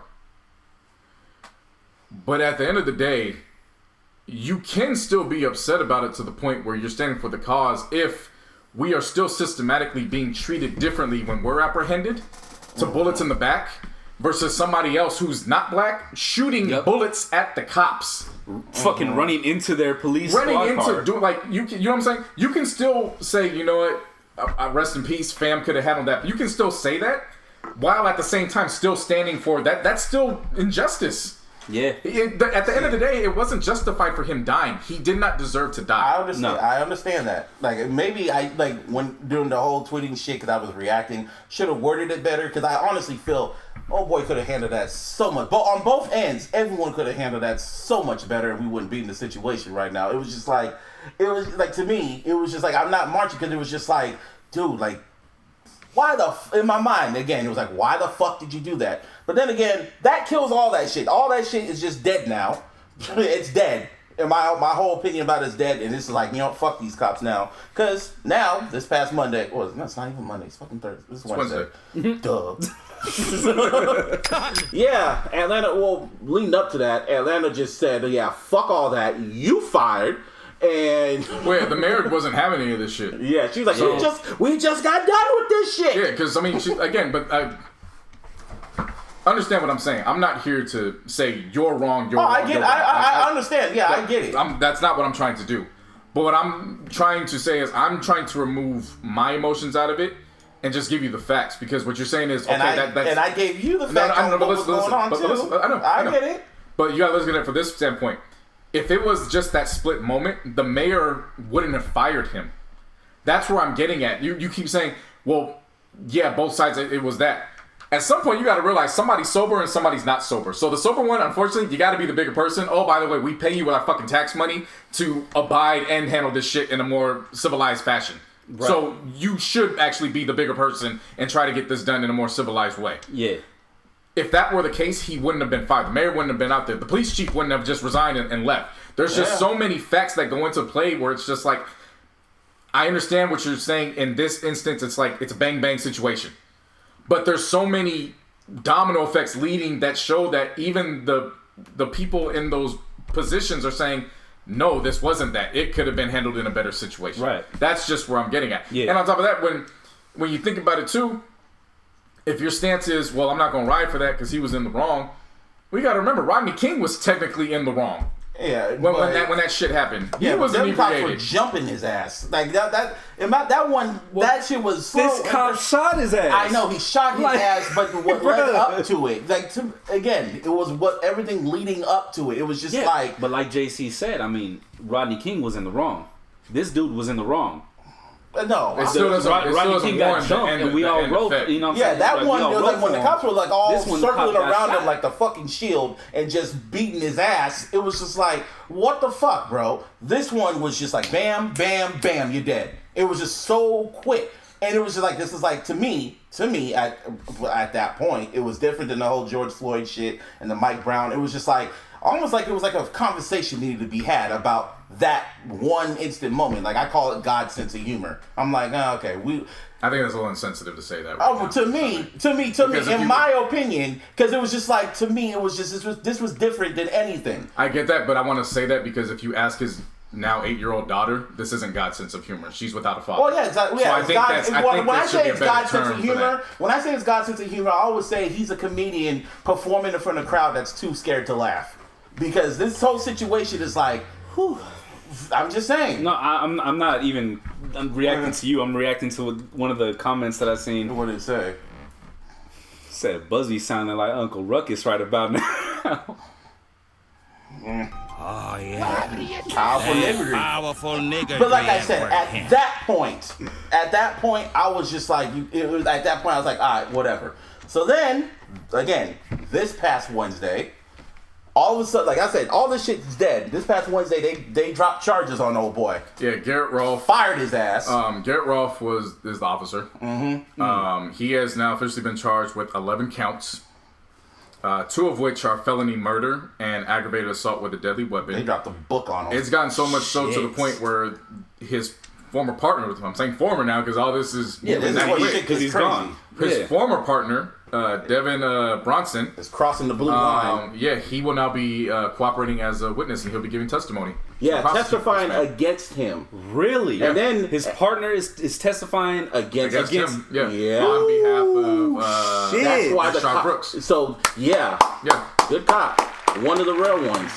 Now this is when I was like, man. So I was like, oh, and then more information came out. I guess this wasn't even on the body cam footage because they didn't want to release that shit. Apparently, old boy, one of the dude that shot him, he went up to the fucking police dude. He went up to Rayshard's body and kicked him. They kicked him while he was bleeding out. Yeah. And then after that, I guess he stood on his fucking shoulders and shit. And I was like, "Are you fucking serious, dog?" I said it in the group chat. I must have not seen that shit. Yeah, he did that shit. And I was like, word? All right, fuck him. But remember, this is what I also told you over the weekend, too. I was like...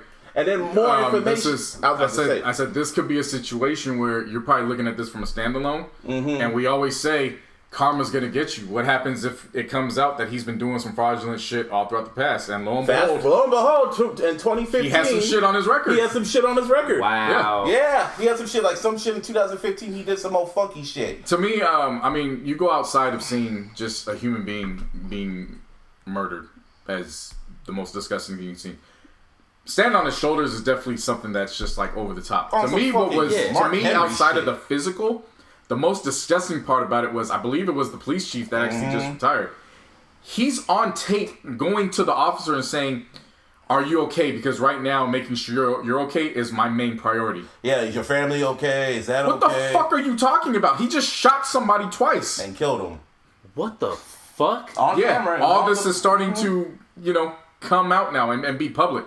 And it's to the point where it's like, not even surprised. Like, it's disgusting, and I'm not surprised. I'm not. Yeah. I'm not surprised about Trump shit. The way I'm not surprised how people, like how Trump is acting, this shit, that's not surprising. But I want to make it clear what I'm not surprised at. Okay. What I'm saying is, I'm not sure. The fact that it was said doesn't surprise. It's not the shocker. What I'm trying to get people to realize is the comfortability that this fucking police force has to say this shit live in front of everybody. They couldn't even wait to get to the fucking offices in the precinct for him to say that. That's the culture that we've been talking about. Yeah. It's the culture of, we are here, you are down here, we're exerting our power, get in fucking line. Right. And that's the issue where I have when it boils down to it. He is one and the same when it comes to George Floyd. It's police putting their power up here, trying to get you to fall in line down here, and if you don't comply with it, well, you're just another fucking dead. I don't want to say it, but you're a dead hard ER, and you're just another blood stain on the street. And that's to me why it's still at the end of the day, it's one and the same. Nah, I feel it, man.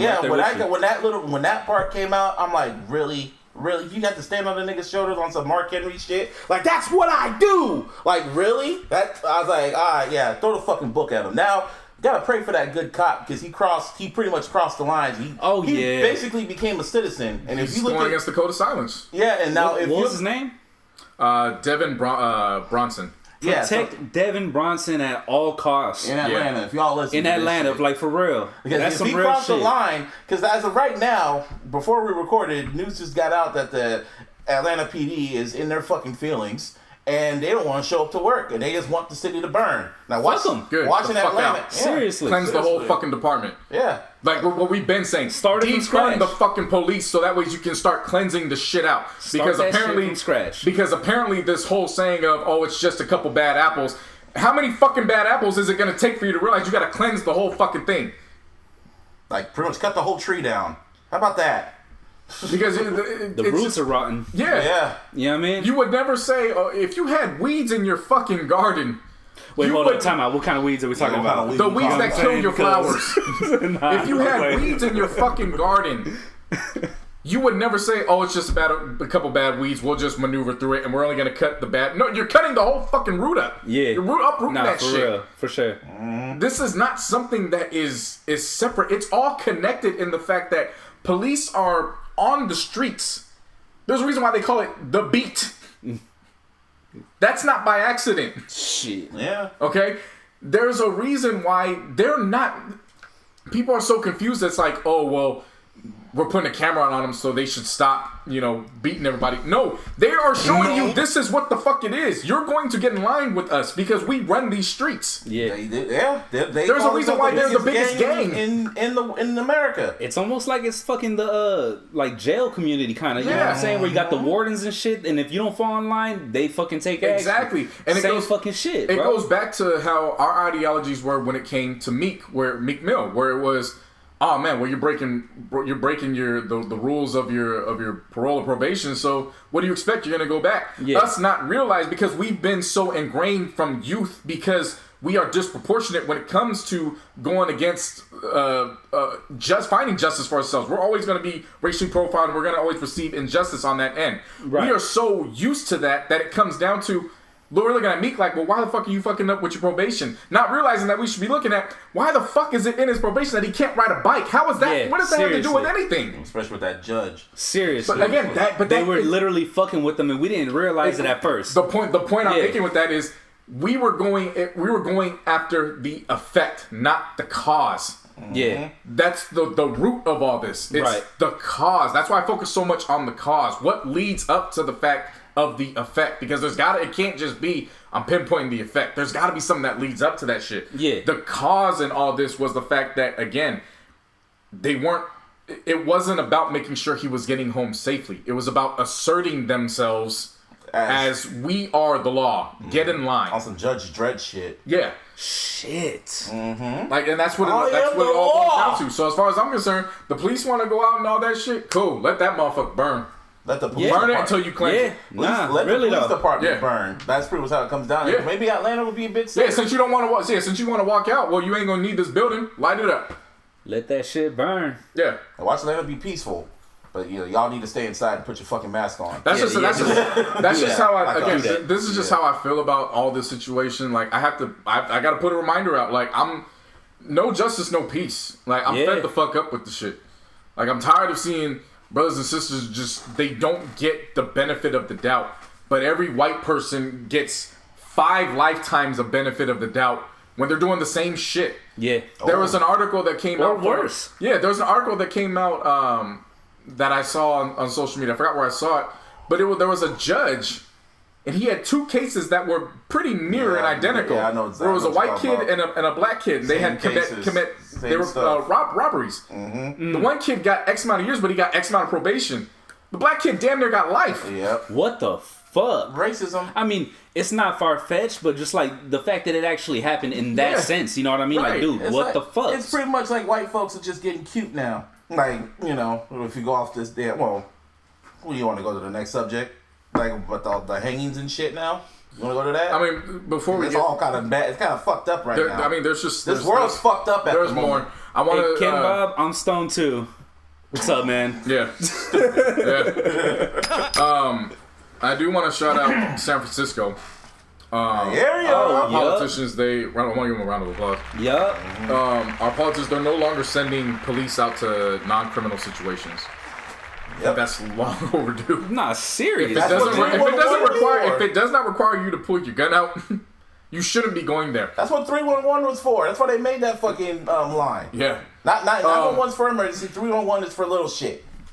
Fucking crackhead outside, 311. Yeah, but see, a lot of people don't know that, and a lot of people don't want to know it because they have it in their minds that I'm going to weaponize my privilege as a non-black person, because it's not just white folks. Yeah. As a non-black person, I'm going to weaponize my privilege to call the police to let it be known that you and I as citizens aren't equal, because that's what it boils down to. If I'm going to call the police on you because you writing Black Lives Matter on the sidewalk, Oh shit. that's something much deeper than I'm just going to call the police. No, that's to assert myself that we are not equal citizens. I don't view you the same. That bitch was lying too. Oh my Yeah. god, that shit bugged the Yeah. fuck out of me, man. But this goes back to defunding the police. It's not about wiping out police 100%. Yeah. It's about taking the resources that we don't need to give them, Right. and giving it to psychiatrists, giving it to just trained professionals who know how to deal with situations like that. I mean, there was an alarming statistic when it came down to mental health, just in general, and how many people with mental health have been just gunned down just for the simple fact that police are responding, not knowing that the person that they're dealing with does not have the same chemicals going on in the brain right now. The same mental it's a chemical capacity and imbalance. shit. Yeah. Nah, I feel Send a you. professional that knows how to deal with that, because the police aren't trained to deal with that. Yeah. The police are trained to detain the situation by any means, one way or the other. Dude, There's no in between. the police forces out here in the U.S., man, like out in Finland, out in other European countries, they need about 2 or 3 years college education and maybe 2 years training to be in their police force. yeah, that is out huge. And you have to know the law. Yeah, you have to know the law like a damn lawyer. Out here in the States, you need about 21 weeks of training. 4 months. 4 or 5 4 months. months of training and a college, a high school diploma, and you're a cop. Your barber has to learn how to taper your head longer than it takes a police Yeah. officer to get a gun. Let's put it in that Seriously. perspective. That's why people go from straight to be high school to straight to being a cop. And they still That's have that. fucking wild. They still have that little high school mentality. Like, you're not even a man and you have a fucking gun. Yeah. That's fucking wild. Yeah. Fuck the police if you don't know already. Punk police. In the words of Pac. Happy birthday, Tupac. That's just why I stand. And Kendrick. real and quick. Ice Cube. Yeah. And Bailey. All of them. Real Yeah. quick though, just last thing I'm gonna touch on with that with the Rayshard Brooks shit. Last week I had just mentioned, like, what if, you know, the officers were using rubber bullets instead of metal. Like, this goes to show. Now, once again, it probably would have caused some damage, but I almost promise. I mean, I can't make the promise, but realistically, what are the chances of him dying at that point if you would have had rubber bullets instead of actual bullets? still You know what I mean? fucked him up It would have real fucked them up. It would have fucked them up. I'm not downplaying that by no means and shit. yeah. But at the same token, you could still save a life. See, but the problem with that is that the police, the rubber bullets are supposed to be shot at the ground. The Not police at a officers are person. chucking them at bodies. Oh yeah, And- no, and I again, all get it that. takes- I get that. And the thing But I'm is, just too, is saying. But you know what I'm getting at. It Like, you know dwindles what I mean? it down Yeah, for sure. But in my eyes, all it takes is that one rubber bullet to hit you in the wrong area. Yeah. And we still here. We're still in the because same spot. the police are Yeah. gonna look at it like, oh, well, I can't kill him. Bang, bang, bang, bang, bang, bang, bang. That's It how ain't, they- it ain't just 2 bangs. That's how it was in the It's empty in the That's how fucking it rubber was in You got a bullet. point there, bro. That's how it gotta was in all those damn protesters, man. All shooting out tear gas and shooting out rubber bullets because they can. Yeah. No, but see, but that's what I'm getting at though. Like, just real quick, the rubber bullets, they're intended for like Intimidation. crowd control. Right. Yeah. Crowd control. Not to You know be what I'm shot saying? at somebody. Yeah, exactly. But what I'm saying now is, and first of all, they shouldn't be used in that capacity because the protests were peaceful protests until the tear gas and rubber Until the bullets came cops out. showed up. Until the You know cops what I'm showed saying? up. What I was getting at last week and what I'm bringing back again is, like, if they would have had the rubber bullets instead of the fucking regular ones for the Rayshard Brooks shit, like I had mentioned, like using the rubber bullets instead of the regular bullets in those types of situations. Yeah, no, You know what I'm saying? I 100% get what you're saying. Yeah. It works good in theory. Yeah, The problem in theory, is that if they use it properly. the problem is that Logically. the police department doesn't operate on that. They don't operate in saying, "Oh, when we have rubber bullets, you know, let's get this done as peaceful." No, the ideology is still we are the law. Yeah. So if anything, you're looking at a situation where now there's just dents in the body because they just unloading the clips. Pretty much everything about the damn police, man, it starts from the top, which is the fucking government. So in November, people, vote. Man, yeah. Do that. And then before. This is just a long list. This is a heavy bullshit. podcast for the first couple hours. Yeah. The activist, the young lady. How do you say? I never pronounce her name. I want to say Oluwatoyin Salu. Or Salau. Shit. Oluwatoyin Salau. Yeah, this one was fucked up. This one kind of got me, man. Rest in peace to this young woman, 19 years old. She One was of the Black Lives Matter activists. Yeah, heavy in Florida. She went and she described a situation of being sexually assaulted. And the next thing you know, she had disappeared for a week. And then police, I want to say yesterday or Monday? Earlier this week, they ended up finding her body. And they arrested the dude, and it was a black dude that did it. Yeah, too. they have a suspect, and didn't he murder somebody else? Yeah, another he woman murdered like with a her? white girl, a middle-aged white woman too. But see, that's the thing. That's what I have to hold against the police. Did they really arrest that suspect because of her, or the fact that there was a white woman involved? And that goes back to. It's sad that we even have to even think about that. That goes back you know to the bowl that's on the chip on the woman's shoulder, the black woman's shoulder. Yeah. It's, okay, there's an opportunity for her to get justice, but is she really receiving justice because of her own, sad to say, the own merit of her death? Or is it because of there was a white woman that was involved with this shit? Right. And we can't have a black man killing white women out here, so go get the motherfucker and bring him in. Yeah, and he had other priors before that. Like, he's had issues before, so it's like, and it's fucked up because she was really out these streets, really like protesting and shit, especially out in Florida, no mask and shit like that. Like, she was really out there. Only 19, and that whole ass nigga fucking just raped her and killed her. Fucking bitch ass nigga. Throw him under the fucking jail. Yeah. That's all I gotta say about that. Rest in peace to her. that young woman. Yeah, rest in peace, man. Now, white people, y'all getting cute.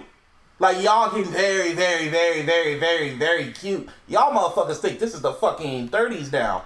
You motherfucker. So you gotta stop saying white people are getting cute. White people have. No, that's my way of saying it, because my way of how they're trying to be really super racist now. All of a sudden, I call it being cute. Like, you want to get you really want to start some shit. Like, they are starting shit.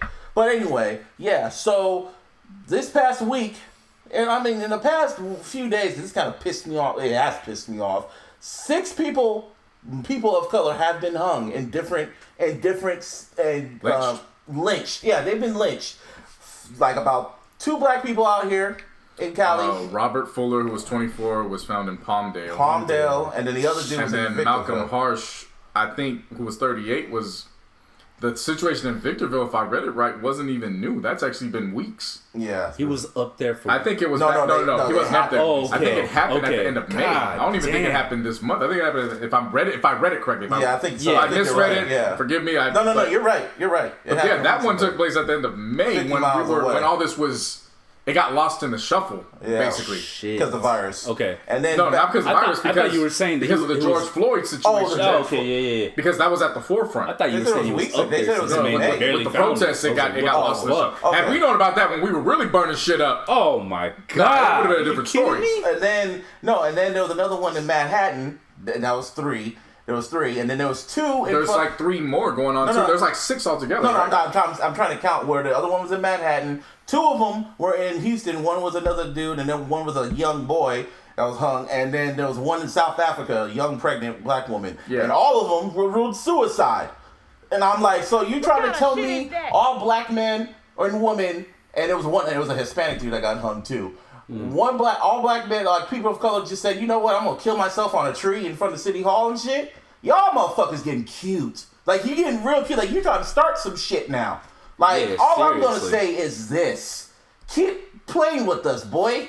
Like, you know, there's a lot of us and less of you. You guys have the Confederate flag, a second place flag. You guys lost the fucking war because y'all wanted to be lazy and get black folks and people of color to be slaves. Now you guys are trying to intimidate us, like, oh, look what we can do to you. Like, I'm telling you, because you guys will get caught. I'm telling you right now, you will get caught, and it's not going to look pretty for you. So, I don't know why I'm getting worked up, but I'm just saying, because it just irks me. It's not about getting caught. They've been doing it. Like, no, because they don't have evidence. No, I'm saying they don't have evidence because all the police are saying, oh, there's no evidence, there's no camera footage and shit. No, I'm going to say one day they're going to fuck with the wrong nigga who's going to be strapped up, and he's going to shoot all them niggas. That's what's going to happen. So, I don't like getting worked up like that, but I'm just saying, you don't want these problems. This ain't the 40s and 50s. We outnumber you niggas. I'm just going to say, that's all I'm saying. That's all.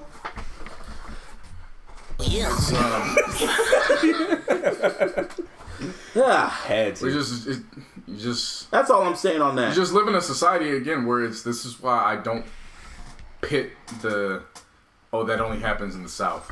It don't. That happens out in Cali. Yeah, and what y'all people don't know about out here in Cali, there's places out here in Southern Cal or in Northern Cal, out in the boonies, where there is some white supremacy out there. It's very red. Very red. Yeah. Like, We ain't talking about Mapai Rue. Like they know when you look at the fucking when you look at the map for elections and shit, a lot of Cali is red. They don't count the electoral votes. Only in Yeah, a lot of big people think cities. California is just this liberal up and down. Like, no, Nah. California can be 5 different states, and within those 5 different probably 2 of those states will definitely be red. Yeah. Yeah. And if you go out there, they try to think this is the South and shit, but it's like its own little area. Because they know if they come out to LA or they come out to Oakland and try that type of shit, you will get fucked up. Like, or like they said, like out in Lake Merritt, out in Oakland, someone hung a noose over there. They hung a noose. They ain't getting nobody because they know what's gonna happen. You try that shit in Oakland. Shit at probably 2 o'clock in the morning. Did that. Oh, you try that shit some to a snitchy nigga. 60 shit. Let me jump out the car real quick, dance for 30 seconds for the footage, and let's get back in. Oh yeah. Like, yeah, try that shit in Oakland. Yeah. Try that shit in Oakland. Oh my god. Do that shit right at 2:16 p.m. Do that shit broad in daylight for seminary. everybody. Do that shit in seminary. Let's see how that flies. Try to get some nigga out of seminary and see what the fuck happens. Even though I've never been there, I just know it's dangerous. I was gonna say, bruh. Ain't no white people going through seminary, bro. Yeah, that's what I'm saying. They're not gonna try it. That's what I'm saying. White people ain't going there to begin with, so like, Yeah, exactly. They ain't going there at all. They ain't going there because there's Hispanic, black motherfuckers that ain't going there in general to begin with either. That's So why I'm saying they're getting very cute. Like that's why I say when they doing this, like you're getting cute. Like you're trying to start some shit. Like that's why I don't understand sometimes about these white folks. You do all this racist shit on camera and think nothing's gonna happen to you. Oh, nigger, and then you get knocked the fuck out. But yeah. The situation on hand is that because they have been getting away with it. You gotta remember, this is not nothing new. Like, I've read a report when they found one of the man that was lynched. It marked like the 100-year anniversary of the time that 3 other men were lynched back in 1920. Like, to the day. It matched that shit. Damn. So this, like, you're coming from the standpoint, I get where you're coming from the standpoint, yeah, there's cameras and all that, but No, I know. But what this I'm is trying to nothing say is, new. This was a sport for them. They used to, that situation that happened in 1920, it drew 5,000 people. This was an event for them. yeah, some Hunger Games shit. Like, this is, there's a reason why, there's it's not about the fact, you don't think you're gonna get caught. No, history shows they're not gonna get caught. Oh, yeah, history shows. They're cooking hot dogs at the shit. I know. History shows they get caught, but then time changed, and then they're seeing how everyone is on some. This is the fucking Super Bowl for them. I know, and now shit's coming together now. Now shit's coming together now, and people are more like together now, and they don't stand for racism. Because I'm saying, I've said this before, I'm gonna say it again. White folks know they are losing power, and they don't like that. They see this protest as like a declaration of war. Like they think, oh shit, this is what we've been waiting for. No, it ain't, because you guys are gonna lose again. Like, duh, waving that second place flag. I just don't understand. You need to stop saying the second place flag. Well, bro. no Like, place. That really kills me. Well, okay, it's no. It's a loser's flag. It's a loser. Bro. That's why second place. Yeah, I just don't I mean- understand. I don't understand, like, the logic behind. Second place sounds too dignified. Just throwing that out there. Yeah, like you still get a medal for that Yeah, shit. Yeah, exactly. fuck that. Nah. Yeah, they waved the flag. That's their medal. The fact that you could be so pro-American and wave the flag of not only the Confederate flag, but the Nazi flag, Oh shit. knowing that those 2 flags didn't succeed, And not only that, but they went against American and they ways. went against the American flag that you are saying that other people are disrespecting. Like, seriously. But then again, somebody else pointed out too, well, you got to remember who you're dealing with, because racism in itself doesn't make sense. It's not logical. Well, yeah, no, that's when true you too. apply to something that's illogical, nothing you do is ever going to make sense, because like, it has to fall in line. I get At its you. root, it has to fall in line with something It's that's taught. based in Right. being illogical. Taught. Right. And Yeah. even if you try to explain it to them, they look at you like. But the thing is, they choose to be ignorant. They choose to be. They know what's wrong, but they choose to be this way because they feel they're superior. Now, some of them don't some of them in their hearts don't believe it's wrong. Some of them believe they are the chosen ones race to reign domain over everything else on the planet. But again, they still listen to our music. They still watch our. They still. No. I'm talking about the certain demographic of white people that want nothing to do with black. Oh yeah, those. They don't even want anything to do with anything that's remotely a shade darker than their white. Mm-hmm. That's who I'm speaking about. Yeah, like I ain't got all those. Yeah, for sure. Like you treat our culture like it's a fad, and you know it's your rebellion years, and then when you grow up, you talk shit about us and all that, and you know you should have did better. But what I'm saying is for the small, because I guess it's small, whatever the demographic size is, that particular demographic, they don't want anything to do with anything that doesn't look like them or resemble them. Yeah, right. And it's a really small. It's a little small portion, and then like they're like spread out like fucking cockroaches and shit. I mean, the thing of it is, and only attack when they fucking feel, you know. The thing of it is, I mean, this is going the completely opposite side of the spectrum, but it's related to this. You're going to see how white men in particular respond to this next upcoming season of The Bachelor, because they just casted a black man. I think it was a former NFL player. I don't think black men watch The Bachelor. No, but listen, a third. Listen to what I'm saying. There's a third. The third of the people that view The Bachelor are actually men. Really? Because most of them are watching with their girlfriend. Okay. Okay. There is a demographic of white men who do not want to hear anything close to their girlfriend mentioning, "Oh, I used to date a black man in my past." They hate that shit because we're better than you. We fuck better. It ain't got nothing to do with that. It's their preconceived notion that you dated down. So you're going to see a lot of that coming to play when this shit starts getting on air. I mean, and you're going to see it's probably going to draw some. It's actually probably going to draw black people in general to just see how it all plays back. But you're going to see a lot of kickback from white men in general who are watching with their white girlfriends, wives, or spouse, however it is. And then the conversation takes that left turn to, I dated a black man, I slept with a black man. You're going to see a lot of shit go out on Twitter in the results of that. Oh, yeah. Mark my words about that. I believe it. I mean, it's taken them so long, because I remember they asked, like, ABC or, like, the studio, how come you never casted a black Bachelor, even before, like way before all this shit happened, and they were like, "Oh, because it's not our taste," you know. Now all of a sudden, yeah, black people, yeah, we love you. Yeah, you're gonna be the first black Bachelor. Yeah, we're flavored now. There's never been a black male Bachelor. There's been a black woman Bachelorette, but there's never been a black man. There's never been a man though. No. Wow, this is the first time ever. I never knew that shit. But then again, I don't watch it either. But I always noticed it was always a white boy. Every season, it's never a Mexican. Yeah. It was never an Asian, or Hispanic or Indian. It was always a white boy. Wow. I noticed it because it initially came up, and I was like, "Oh, that's interesting." And then on Bomani Jones's podcast, it was a full-fledged topic, and he was bringing up things that I had already stated, where it was, no, this in itself is going to fall in line with the drawback that you're seeing from basically white nationalists, where you're going to see a response that you thought that we were so far ahead and we moved past, but no, it's going to come to the light. And it's going to take place. It doesn't mean I'm going to be watching every single week, but I'm going to be taking notes and paying attention to see when that drawback starts going. And it's not going to start off right away. It's probably going to start going if they start dwindling the ratio of black women as his or if they even cast options. Or they even cast black women. They're going to. Like, that's... What they cast black women for white men in the show.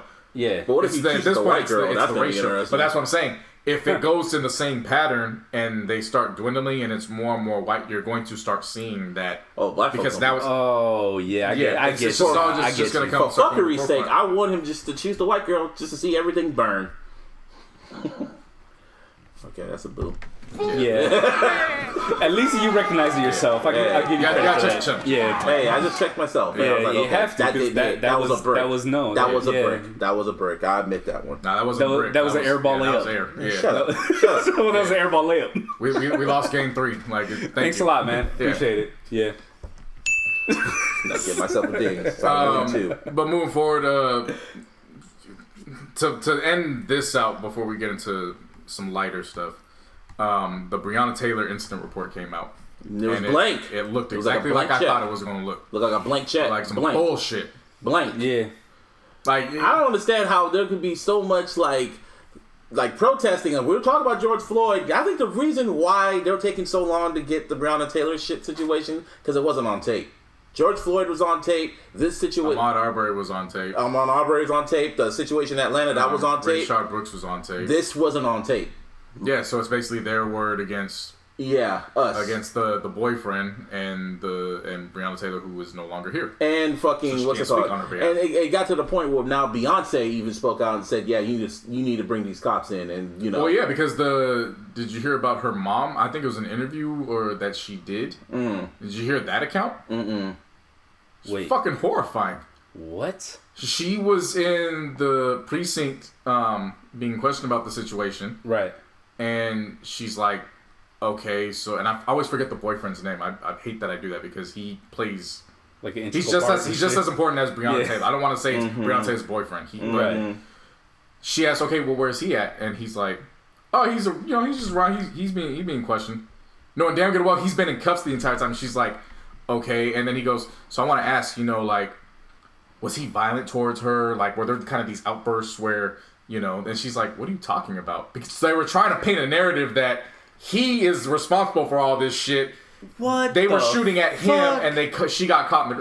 They were already painting that narrative with her. Sounds about right. And she's like, wait, what are you talking about? And then she's like, and they're like, well, there was a warrant for the gun. She's like, well, clearly you got the wrong place because my daughter and her boyfriend, they ain't involved with that. She goes, well, I want to see the warrant. And his response was, oh, well, we're looking for it, but it got lost in all the chaos. Yeah, so that's why I really feel why they'll take it so long to get these cops in, or if they ever will, because, like I said, it's not on tape. If they get the body cam footage somehow, some shit, if there's footage of this comes out, then they're gonna get these cops. But right now, I don't know, because everything was on tape every day. That's why all these cops get called in, because it's on tape. So if it's on tape, maybe. I still feel they're going to bring those cops in somehow because the unrest is getting louder and louder, especially on social media. It's like every day it just gets louder. It's getting even more louder than George Floyd. Well, eventually it's going to be the same cycle thing. Continues. It's going to be the same thing. All right, so you're not going to give it to us? Fuck it. Burn it down. Shit. Like literally, seriously. Literally, it's been months where they're asking you, yo, bring them forward, bring them forward, please, bring them forward. All right, you're not gonna do it. Fuck you, burn it all down. Like I'm laughing and you hear me giggle every now and then, whatever. But like it's only because I agree with you, though. You know what I mean? I want to clarify that because people think I'm being insensitive or whatnot. No, nah, bro. Like it's because I totally understand and I agree with you. So it's like, revelation. Yeah, you know, like the whole Tupac. What Tupac said, "We are hungry, please let us in." Like the whole "We are hungry" speech, like analogy. Yep. That's what this is. Yep. Like we're asking you to bring them in. You know what we did in Minneapolis? Like, where's she from? Breonna Taylor is some of the Midwest. And I want to say Kansas, but that doesn't sound right. Let me pull it up. Hang on. We live. Hey, facts check. Hold up, caffeine. Come on. Do your part, please. Louisville. Oh, that's what it was. Yeah, it was Louisville. Louisville. I thought it was Louis. I don't know, man. It's Louisville. All I know is because what you call it, Jeremy. You remember Jeremy? Yeah. Yeah, he used to always say Louisville. Oh, okay, got it. Yeah, that's how I remember it because he's from there. So yeah. So yeah, let's wait it out. But I feel they're gonna bring them in. Something's gonna happen where they bring these cops in, or else clickety clack clack clack clack. That's right, Campbell, Kentucky. Yeah, Louisville, Kentucky. Damn, Louisville. Yeah. Anyway, enough of that shit. Rest in peace. All I'm gonna say when it comes to all that bad shit, shit's going to get better, people. I guarantee it. So just it will, but you gotta endure the ugly. Oh yeah, right now the ugly ain't clearing up right now. So again, this is a part of the cleanse, which was. You got to know that the light is at the end of the tunnel. You just have to have faith. The light is at the end of the tunnel. You got to get through the shit. But right now, you got to get dirty. And, where we're at. Yep. Yeah. Did you really just sing? Shut up. No. That is... Don't touch it. No. Somebody did. The votes don't count. I'm Busby. Damn it. Anyway, NBA's back-ish, maybe? I don't know. We'll see how it plays out.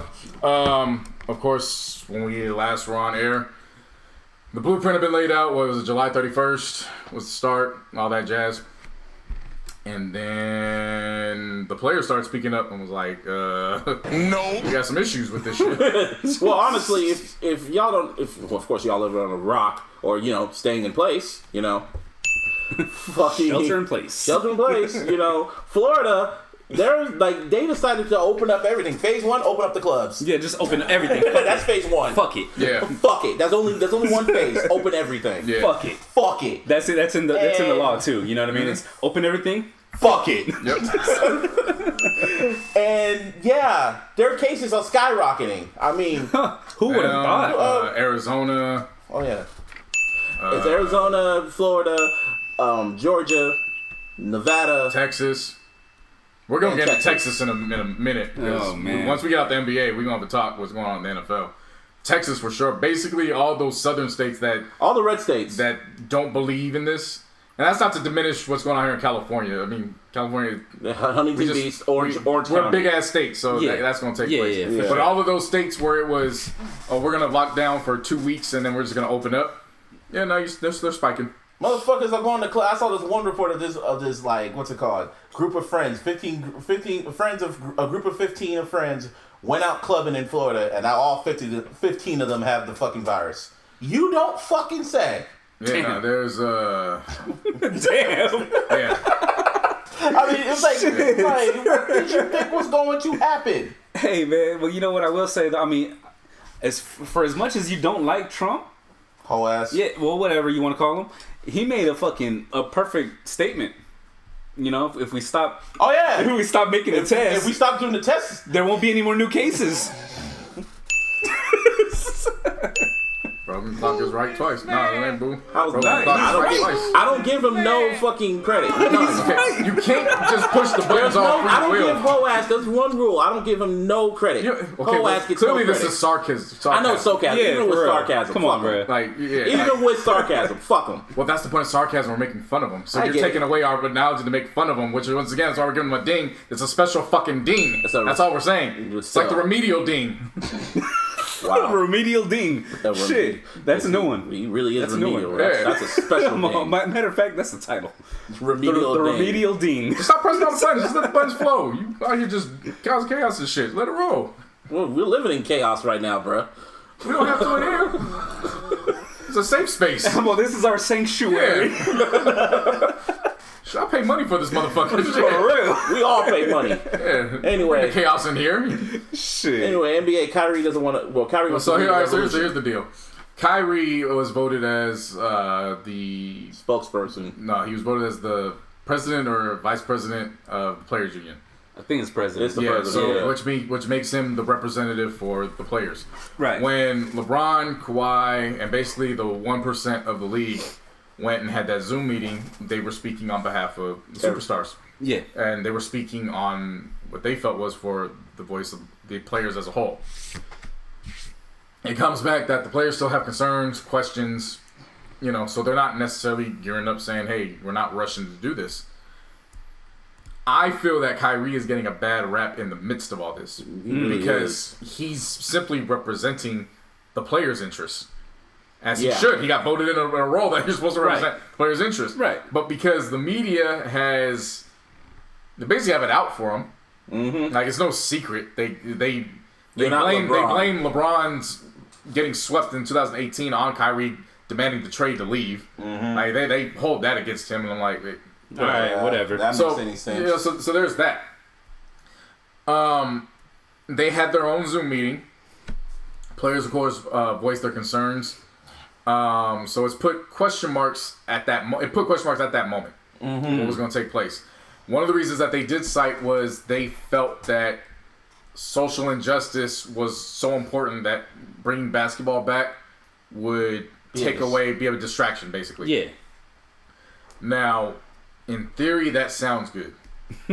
But But when I repeated it and said it out loud, I felt insulted as a black man. Because I'm like, so what you're saying is that I don't have the capability to speak my mind about what everything is going on in the streets up until about 7 o'clock when the games start.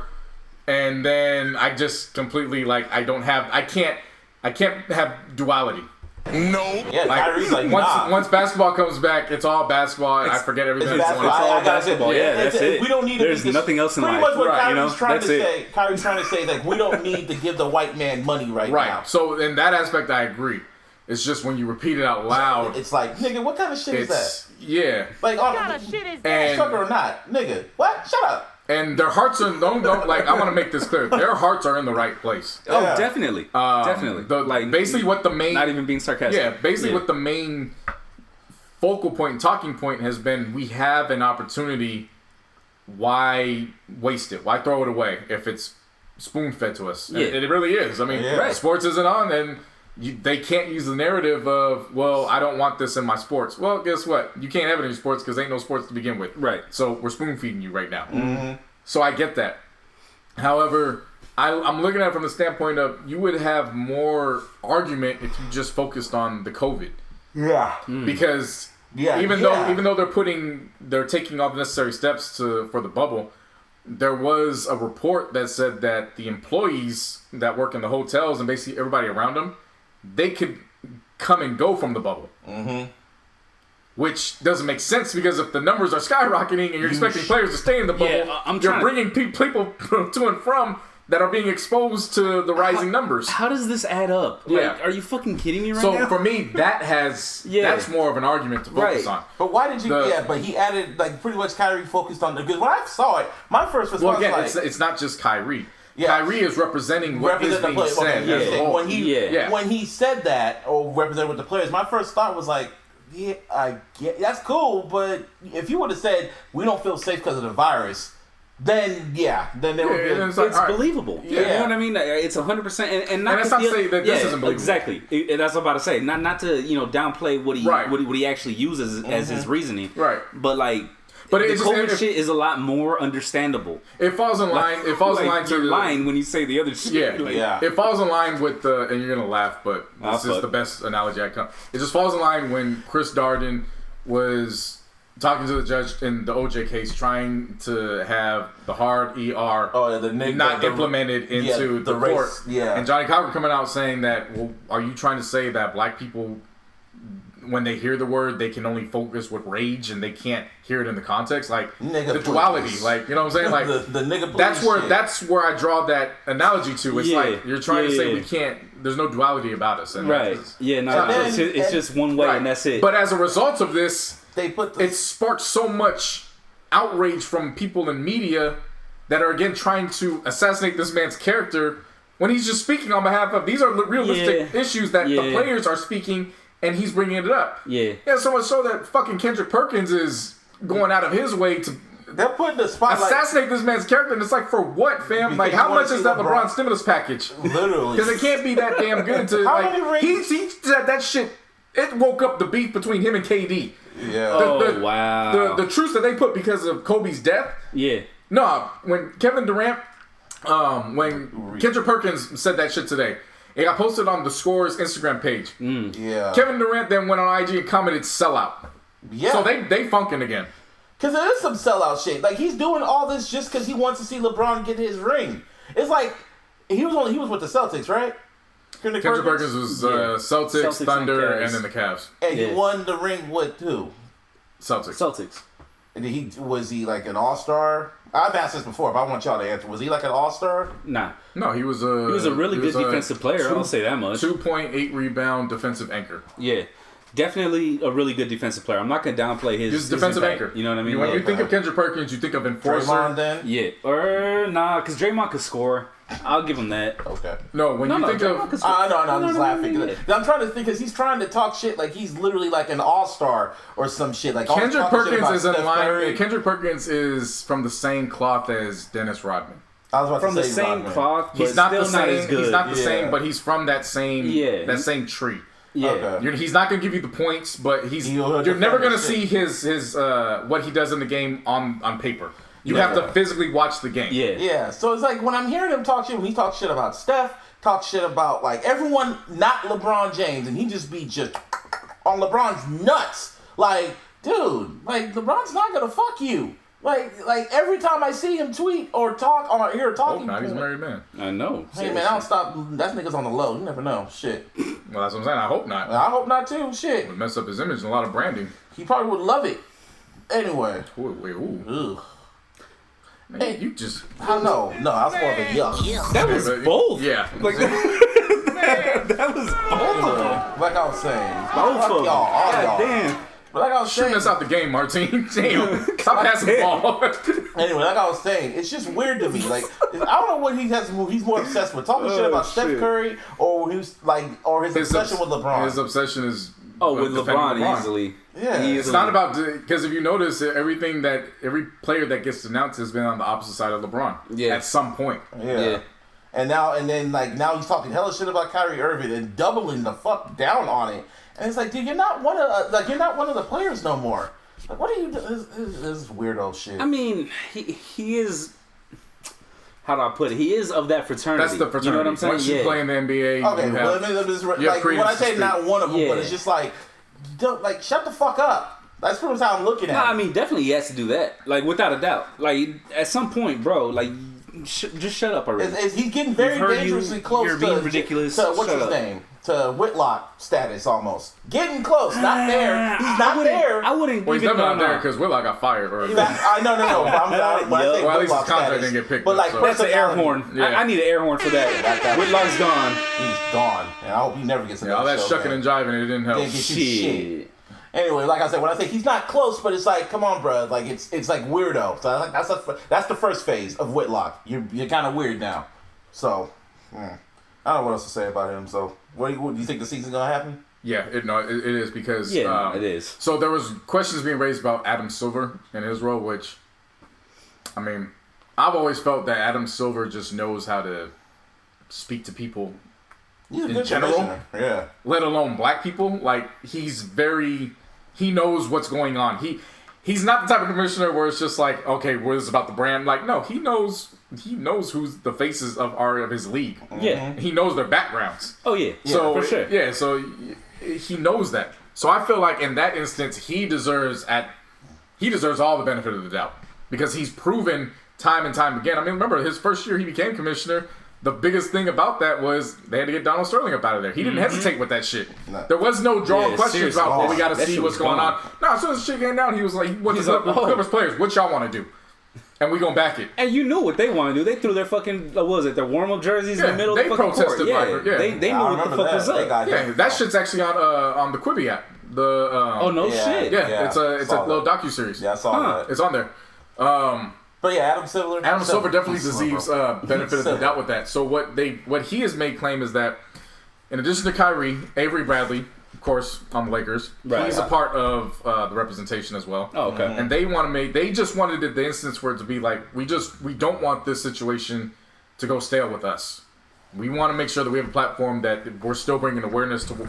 We don't be in the bubble, but the real world's still out there. We want to let people know that we still thinking about them and what's going on outside this bubble. Right. So Adam Silver is coming up with a plan saying, you know what? Cool. Let's come to some terms. I'm going to give the players until June 24th to make a decision on whether they individually want to participate or not. So I commend him for that because he's not making this mandatory. Yeah. It's a situation where, look, if you don't feel comfortable, it's okay. You don't have to come. And you can stand on your morale where you stand at. We're not going to force you to do that. If you do, we're going to give you all the resources that you feel you need to stand on the claim. And in addition, be comfortable. They've already hashed out. They said they gotta set up like Madden games. Shams went on Twitter yesterday. He hashed out where the itinerary is, where they're all going to be staying. Oh, yeah. The different seatings are staying in different hotels. They got barbers, trainers. Like, there's like 35 people personnel because the players can each bring in an individual trainer. They got like a VIP access for all the players. The players can attend other teams' games. Awesome and one shit. Which I feel like would be... That's some and one That shit. is a great substitute for not having actual fans in the crowd, but the actual players of the league. That's like some Mortal Kombat shit. Oh, is. yeah, for sure. I'll watch that. I would hope that they extend an invitation to KG. I would love to hear his. You know what I mean? I would love to hear his freaking commentate. shit. Fuck it, have him do commentary. Right. Hell yeah. And then, hell no. And that'll be on the TVMA side of things. You know what I mean? Yeah, exactly. I'm just saying the image of the players of other teams at the games just yelling and talking shit. Oh, That's some man one shit. I'm like, I'll pay to watch that. You kind of see Hell who yeah. the players in the stands are actually rooting for because of their personal interests. So it's like, Oh, I'm gonna yeah. root for And this you know team they're gonna because place we have a bets. better shot. Oh, for sure. Yeah, that's, Oh, then you For know they're gonna sure, place bets and dude. talk that's, shit. that's easy money. They're still going to test for almost all the drugs, like the HGH, but there is one drug that they aren't going to be testing, and that's marijuana. Oh shit. I was gonna say, well, it's hard to get out there in Florida, but then again, They're rich. It They ain't hard to rich. get. Now, They'll get it. what you Yeah. want, you'll get. You'll Yeah. find They out. even there. have like sure. a snitch hotline too. Yeah, Like, that was fucked up. what? They had If a, someone's gonna go out the bubble and shit, you can anonymously call a hotline and they will seek out the player. they have a Daniel Hernandez hotline. Nah, What the fuck? What was fucked up about it was when they announced it, they used the picture of D'Angelo Russell. Ah, No, that's all one. I saw one gift. I saw one meme. Adam Silver's trying to do checks. They have him walking around like Omar, and everyone's all spreading around. Yeah, I mean, and then they got everything there. Like I had better information last week. I thought when they were all going out, all the families were going out with them, but the families come in during a certain period of time. like a jail. okay. And they all, but it's not like a day or so. Like they actually come out for a while. Yeah. That's why they released the rules. Like, okay, nobody could go to Disney World. You can't go to the Epcot. Like all that shit. Even Like, though they might be opening soon. yeah. I mean, like seriously, like Florida, those cases are literally skyrocketing. Like every day they break a new record, and it's Right. like, fuck, man. Right. Stay and like oh, shit. I talk about this now. Like WWE, they got their second confirmed COVID case, and they had to shut down production and for the first time ever test all the fucking superstars if they have COVID. They have not tested none of them. And it was fucked up about wait, it. so they haven't tested any of them up to now? Yeah, all they did was give temperature checks and shit. Well, I mean, you know, you do need to have some type of symptom in order to. Yeah, but then again, there's Pass it. asymptomatic shit and all this other Yeah, crap. but they that was already debunked. No, what do you mean asymptomatic shit? Yeah, you They can't came out spread last it. week and they were like, "Oh, well, it's very rare for asymptomatic." Oh, y'all didn't hear Yeah. it. They took it back. Yeah. What? Nobody knows what's going on with this damn. But anyway, yeah. I don't even know what to what's so think fucked about up all this shit no what's, more, bruh. What's fucked up about it is that the superstars didn't find out about the confirmed case. They found out about the confirmed case the same time that we all did. Like when the news story sounds about broke, right. they found out, and I was like, wow. And they were all in. They had actually kind of let fans back in there too. That's the funniest part about it. Sounds about right. Yeah. It's not about Vince. It's not about Trump. Yeah. Anyway, yeah. NBA, I mean, personally for me as a fan, it would be nice. It would be really nice. They need to do a documentary on the shit. Because, shit. Oh yeah, I just had had a perfect world where, you know, as we're recording right now, it's the 10-year anniversary of the last time we won. When we beat the Celtics. Yeah. So in a perfect world, right now, Kobe would be celebrating with LeBron, bringing back the championship to LA. Damn. You know what I'm saying? Like, Yeah. in a fucking perfect ass world, but clearly 2020 is the farthest thing from perfect. Yeah, we gotta wake up. Shout out to Drake. And Yeah, I just got that. and it's just like, just finish, just find some way to finish it. Like, I'm going to be tuned in. I see a bunch of people talking about, oh, it's not going to count. I don't give a fuck. At this point, If it's not going to count, don't watch it then. Yeah. Because you're going to be tuned in and watching. they're gonna watch Yeah, it so anyway. for real. That's my response to that. If it doesn't matter, cool, then don't watch because And it like doesn't matter. Like I said, man, it's an even fucking playing field. Yeah, Yeah, nobody's You know been what I'm playing. saying? Yeah, nobody's been playing. For what, 3 months? No, Yeah. For a good 3 months. You're going back Yeah. to July. It'll be like almost 4 months till you start playing. Everybody's taking a fucking long And ass sports break. is slowly coming back. NASCAR is going again. The PGA Tour is starting. you just look at Soccer what's is going on going. overseas. Like, I forgot what country it was, but when you actually quarantine and do the shit the way it's supposed to be done, they over there in full-fledged stadiums playing soccer again. Oh, yeah. because New they haven't Zealand? had New Zealand because they haven't had no. They have now. Yeah, they broke the what's it called? The streak was over. Like 2 British people came in and they had the. Oh, see, British people came in. Ah, Yeah, but was it from? Yeah. But see, fucked up the yeah. whole damn thing. yeah. It's always the damn British. God damn it. Someone said, History always says. you know what's funny? Shit. Someone was saying, like, when you saw the stadium full of fucking fans in there, it was like, yeah, it's like the kids that was like that classroom that got like good attendance and good behavior. They get a pizza party. Yep. And it's funny when you look at all the COVID cases around the world and shit. Everyone's cases and their death rates going down. Like everything is going down. Italy going down, and fucking Russia, they're going down and shit. Greece going down. But over here in America, it's just steady going up, going down. up. No, it's steady. It's like it's up, but it's like steady. It's not going up or down. It's just there. Oh no, they're going back up. Nah, I'm pretty sure we're going up. They're No. going up. I'm not just talking Cali. I'm just saying like No. Oh no, I'm That's talking what about we're the whole talking shit. about. Because Like, now let's get yeah. into the NFL. In Texas in particular, Oh, yeah. it's going up. So much so, it's affecting the NFL teams. Like the There's fucking players on the Cowboys. Cowboys and the Texans. I think it was 42 in total, if I'm not mistaken. 42 got it? It was 24 or 42. It was around that ballpark. Where all those players combined, they came down with. I don't think it was all 42. And Ezekiel Elliott is one of them. There's no surprise. I mean, Dak, they threw a fucking slumber party. Yeah, I remember that. He was taking pictures of it, and they all had a fucking party. All these motherfuckers having big ass mansion parties with bitches and shit. Like, bro, what did you think is going to happen? And now y'all have the shit. They say he's in good spirits, but it's like, yeah, of course. It just reminds me of the fact, like, this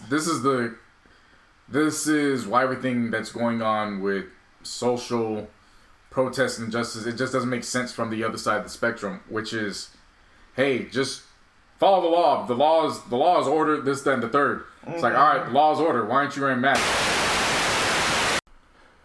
Yeah. Yeah, no, I don't get why the mask shit don't take place. But, technical difficulty had me calm down from that a little bit. A little bit. You were in the middle. I was about to make a point too. I was like, bro, you should have seen the sound waves. Yeah. Like, you didn't calm down a little bit. You calmed down a whole lot. Oh, yeah, no. Yeah. Whole lot. 9 days. Silence. I don't understand that that People don't. can't have it both ways, How white folks can't wear masks and shit. Well, no, just in general, it's like, it's on one end when it's police brutality, hey, just follow law and order. But then when it's, hey, wear a mask, it's like, well, you're not the boss of me. Like, wait, what? You can't tell me the what fuck is that to word? do. Did you hear about Officer I don't Karen? know, man.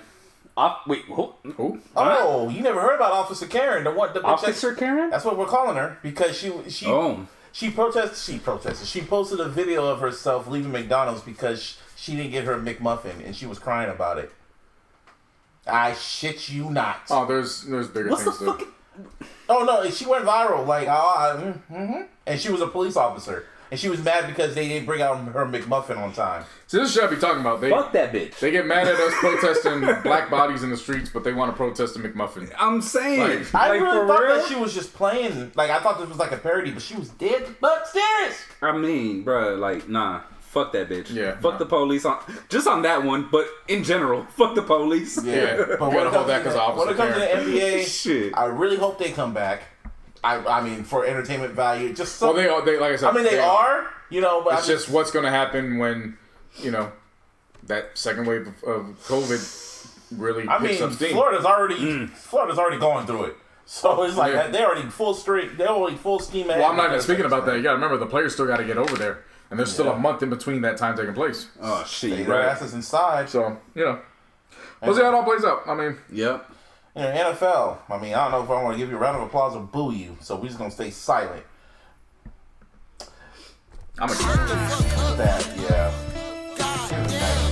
like, 'cause I don't want to hear it. You had enough time and you didn't. How do many it. years? How long was Kaepernick that? took the knee in 2016. He was a free agent in 2017. 18, 19. So it's 3 to 4 years. And now because of what happened, because we burned some shit up and protested, and then your star athlete speaks out about why Black lives should matter, all of a sudden now you want to say, yeah, Kaepernick was white, or only a few people said it. 200. No, it's not a few. They took a poll. 61% feel like he should be implemented back into the league. Like he was done wrong. Oh, really? All of a sudden he was done wrong? Yeah. Oh, okay. I mean, it's not like we were calling that shit out from the very beginning. Exactly. So that means they have to admit that they blackballed him. The owners have to come out, or like Roger Goodell has to come out and say, like, yeah, like I knew about it. He has to admit it. He necessarily, no, he doesn't. He doesn't. The owners do. Yeah, the owners definitely did did it. Yeah. Yeah. Well, I mean, my thing is this. Look, the $250 million over 10 years going to Black Lives Matter. Black Lives Matter. Cool. Thank you. Where was that 4 years ago? Why all of a sudden? Like, and this is the difference between praising MJ for doing it and donating his money over the span versus the NFL. It was, well, what changed all of a sudden? Because just a few years ago, y'all was concerned about the racist pockets. Yeah, like they were more important to protect. Yeah, and we were wrong. So why all of a sudden now what's different? Because it's the same black bodies are dying. Yeah, like nothing's changed. And the whole reason why Cap did it was because of police brutality. It wasn't because of the fucking flag. It wasn't because of disrespecting the soldiers. It was because of white people killing black people. I was just gonna say that shit. No, like police brutality. Police brutality. Yeah, just in general, not necessarily killing, just brutality in general. Yeah, that's all it was. That's all it was. And y'all didn't want to hear it. They had the guy who started this whole shit in their corporation. Yeah. You know what I'm saying? So for them to now, 4 years later, be like, oh yeah, you know what? He might have been right. First of all, no fucking shit. Second of all, well, like I said, he was in your fucking corporation. You had your chance to back him up when he first started the whole shit. You guys went out the way to try to like censor him, like censoring like references of him in Madden with Big Sean. Oh my god! Censoring Kaepernick's name, taking him off as free agency in the Madden games and shit. No mention of him. Like when the Niners went to the Super Bowl, like he never existed. When the Niners went to the Super Bowl, they just didn't. They just talked about it like he was Chris Benoit. Like they no mention stats or anything. That's what it is. That's dark. Well, that's what WWE does. They don't. I get it. That's how they did it. I know, but damn. Yeah. I just don't want to hear it from the NFL. Like I don't. Well, you chose your side, and that's fine. That was your prerogative. Mm-hmm. You chose to protect the pockets of those who felt uncomfortable with having the conversation, versus looking at the spectrum saying, "Hey, black people who are getting fucked up in this situation, they put money in our pockets too. Maybe we should hear out what they have to say about all this." Yeah. And you waited until shit started burning up to then say, "Oh, that's what." Well, this is what they were talking about. Sorry. Oh, okay. You come back now. I don't want to hear it. And now, fucking, there's reports coming out that the Chargers say, "Oh yeah, we might give a workout for Kaepernick." Well, it's not even that they would give him a workout. It's just that was on their things of. It's on there. Yeah, it's not even guaranteed. Their possibilities for the offseason. It's just options. Options to do. But in theory, all the other teams had options of getting Kaepernick. Yeah. So that don't mean much to me. Seattle, there was Baltimore. What else was there? Did you hear Pete Carroll's recent excuse with that? Not what was his excuse. Fuck no. Came out and was like, "Oh yeah, I don't even know what happened with that." And I was like, but wait a minute, you did? Yes, you did. What? No, he did not say that. He did. Tell me he didn't say that. He did. He did have an excuse, that bitch ass nigga. He said like, he was the starter and we didn't want it. Yeah. He was too good to be a backup. Man, fuck that nigga. Fuck out of here. That's why we don't like Seattle. That's why that makes me hate Seattle even more. Fuck that nigga. And fuck the Seahawks. Except for Russell Wilson, he cool. Fuck all the Seahawks. Russell Wilson's cool. I already told you. I feel a certain type of way about Russell Wilson, man. Smug ass motherfucker, bruh. Damn, what that's just how I feel. You sound like Future. That's how Future feels about him. Russell Wilson get too comfortable. I'm just saying, man. Like Russell Wilson's cool. Yeah, that's what you said. And Lynch. Well, he's not there with them no more. But yeah, I was gonna say Marshawn. I told you guys for the longest time. Like JC knows. Like he's been one of my favorite players. So I can't even fucking. I'm not gonna ever talk shit about Marshawn Lynch. Yeah. But the Seahawks, fuck them. Yeah.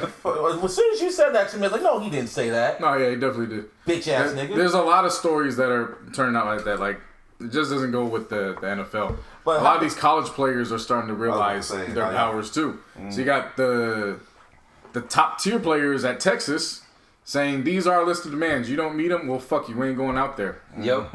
And then you have, where is it? Oklahoma State. The running back. Oklahoma State. Was Bubba Chubb? Believe so. I forgot his fucking name. I know it's Chubb. I forgot his name. I might be thinking of Bubba Wallace. He got pissed at his coach. The coach was wearing... Okay, so I want to break this down because I believe that the narrative and the media attention is on the wrong things in regards to that. So, Chubb went on Twitter and was saying, "I'm not standing for this anymore because the coach had a network-affiliated it's like a T-shirt right-wing network that is completely." They say it's even worse than worse. Fox News. Yeah, It's like worse. it's all. There's no guessing. Yeah. So a lot of people were focused on that, and then the coach himself then claims, "Oh, I didn't know that that's what they were talking about," even though 2 months ago he just did an interview with Dan Le Batard where he was speaking highly of the network. So it's like literally like they catch amnesia when they get caught. When they get caught, yeah, of course. So they make this what I felt was a bullshit and funny ass little dap of the pound video together. And they had the player like, "Yeah, I'm sorry for how I handled it," and I was like, that was written up. Like, you didn't have to apologize for shit. Mm-hmm. You go out, you make a statement, you tell them this is what we rocking with. You can get with it or you can't get with it. Period. So his name is Chubba Hubbard. Chubba Hubbard. Thank you. Yeah. Chubba Hubbard. And shout out to Chubba Hubbard for bringing this to the light. So they did that bullshit ass PR, which I don't know if you guys saw the video. To me, it wasn't even what they were saying. I was analyzing the authenticity of the dap they gave each other afterwards. Because on one hand, the dap did flow natural. Mm-hmm. It was, and in some aspects, I don't know if you thought, but when I saw it, I was like, that kind of gives it a few more points to Drew Brees just a little bit. He envisioned the white and the black hands together. He laid down the blueprint for that. Oh, shit. On the flip side, though, somebody brought up a good point. The coach kind of, he had a little easy way to make that dap look authentic. If you notice, the shoulder went in for the little shoulder hug right away. So he was able to grasp and there was no misstep. Right. So it's kind of a little cheating on the play where it's like, it might go south. You just lean the shoulder in real quick so I know there's no... Well, if I'm not mistaken, Chubba's he's a junior this year, right? Yeah. So they have a little bit of, But it's not just that. It's like that little cheat code where it's, I know this isn't going to fall. But that's what I'm saying, fall though. in its face because I'm going to leave my shoulder in. It's like, I know how to dap you up to make it look legit. You know what I'm saying? Exactly. Like, that's what I'm saying. Yeah, gotcha. Yeah, so I was more focused on just analyzing the dap. Right. If you listen to the shit, you can tell the man is clearly reading off a teleprompter. Mm-hmm. So the matter isn't even, okay, if this is authentic. The matter is, does he either believe what he's saying or is he just really illiterate?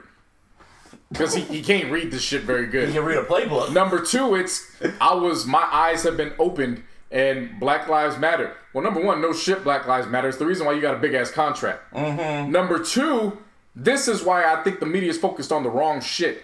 They're focused on the t-shirt. But the reports that have been coming out have been that this coach has been telling some of the players, you don't get in line and play the way you're supposed to be playing, I'm going to send you back to the ghetto. That's verbatim what he's been saying. Mm-hmm. That's trash. I'm like I said, in these college systems, the coaches feel like they're superior over these kids, these little black kids that play for them, making millions of dollars. And whether or not he said that to Chubba before, Chubba's clearly been in the vicinity of that being said to his teammates. Mm-hmm. Because he wouldn't have made that statement just over a t-shirt. Yep. Like, understand, there's a history that goes along with the final remark. Again, when you see people protest, it's literally just the icing on the cake what they're protesting. There's a long-fledged history that's going on to get them to that point. I mean, it's about... So I feel like it's getting lost in the shuffle of all this. People are just focused on the network. No, focused on what he's been saying. Yeah. Because you can't say that Black Lives Matter, but you're telling them, oh, you don't perform for me, I'm sending you back to the ghetto. Yeah. The fuck does that mean? Like, you know exactly what you mean. Yeah. So, yeah. Like, you know what the fuck you're talking about. Right. Players are realizing that they have that kind of leverage. About damn time. It's definitely about time. Aaron McGruder's a prophet, man. Yeah. Again, if y'all seen the Martin Luther King episode when they showed like, oh, NBA players don't want to play because they think about racism and shit. Now college athletes are finally realizing they need us. Yeah. Oh, really? We've been telling you that for years, man. It's on that spaceship ship. It's on that spaceship ship, but he's bigger than that. He's bigger than us. That means we used to be. Wait a minute. Exactly. Come on now. Shit. Anyway, I'm on Twitter right now, and this white boy from Oklahoma posted a video from 2 years ago, and he said, almost 2 years ago, I was in Supercuts, whitest fucking barbershop ever. Strike 5. And this guy walks in and said, who's listening to this hard ER music? And then says the hard ER 3 more times. So after I paid for my cut, I confront him about what he said. Then this happened, and pretty much it shows him go up to him He's confronting him. They're talking. I have it on mute. And pretty much he gave him the power of the black fist and beat the fuck out of him. White boy did that to another racist ass white boy. Sounds about Hawaii. No, good shit. Mm-hmm.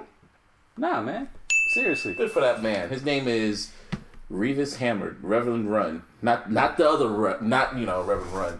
Oh, speaking of... sorry. Rev Run. Not Reverend, but his brother. I watched that documentary on his brother. I still gotta get to that. Oh. What's it on? It's on HBO Max. Ah, fuck.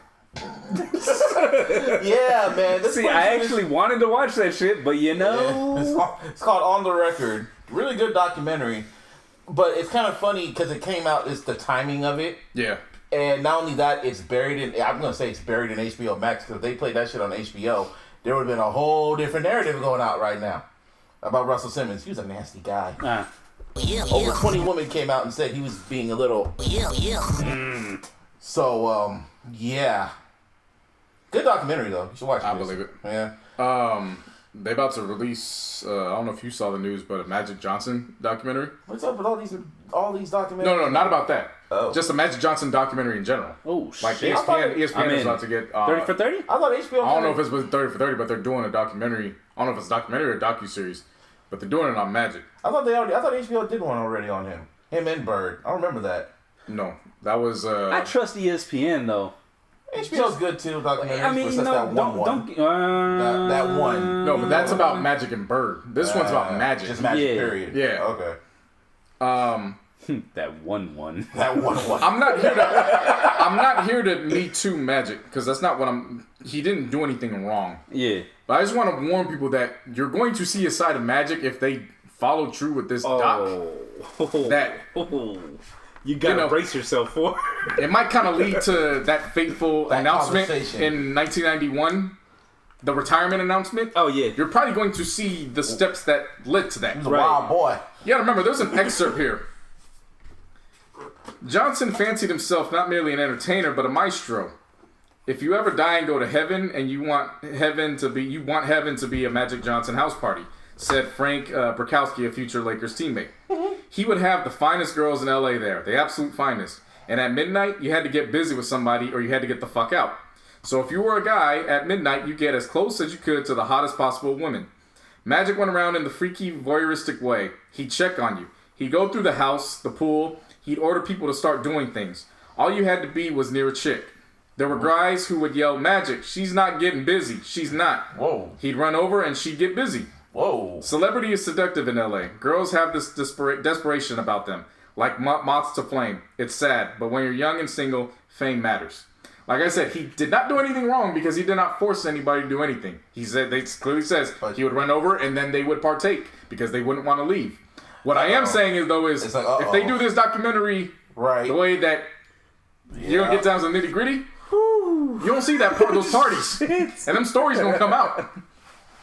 And remember, before all the pandemic shit happened, HBO was going to do a series that focuses on the Showtime Lakers. Remember that? Yeah. Oh, yeah. Why does everyone keep saying Dionne Warwick when they talk about Magic Johnson? Who? Dionne, the singer. Dionne Warwick? Yeah. I don't know. They always, when they talk about his age, it was Dionne Warwick, bruh. I'm like, Warwick. Like, I was like, so is she the one that gave him the AIDS or what? I don't know. I thought y'all would know that inside joke. I should know. I mean, because if you think about it. I mean, y'all Laker fans. Laker fans. And she's from San Jose. She is? So, I never knew that. Her fucking most famous song is "Do You Know the Way to San Jose?" Oh, she does sing that song. I did not know she sang. I did not know she sang that song. Okay, wow. Oh shit. Anyway, well, she was born in New Jersey. Well, you know. Wow. But she from San Jose. Fuck you. Like, so was Pop. So. She definitely attended East Orange High School in New Jersey. Ah, fuck. Alright, I lose.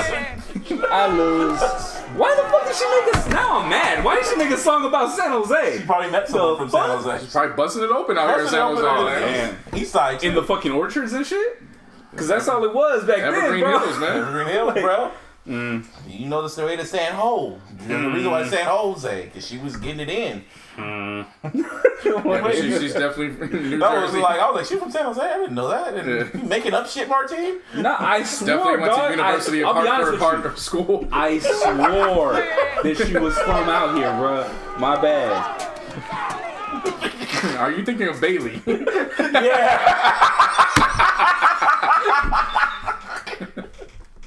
Never.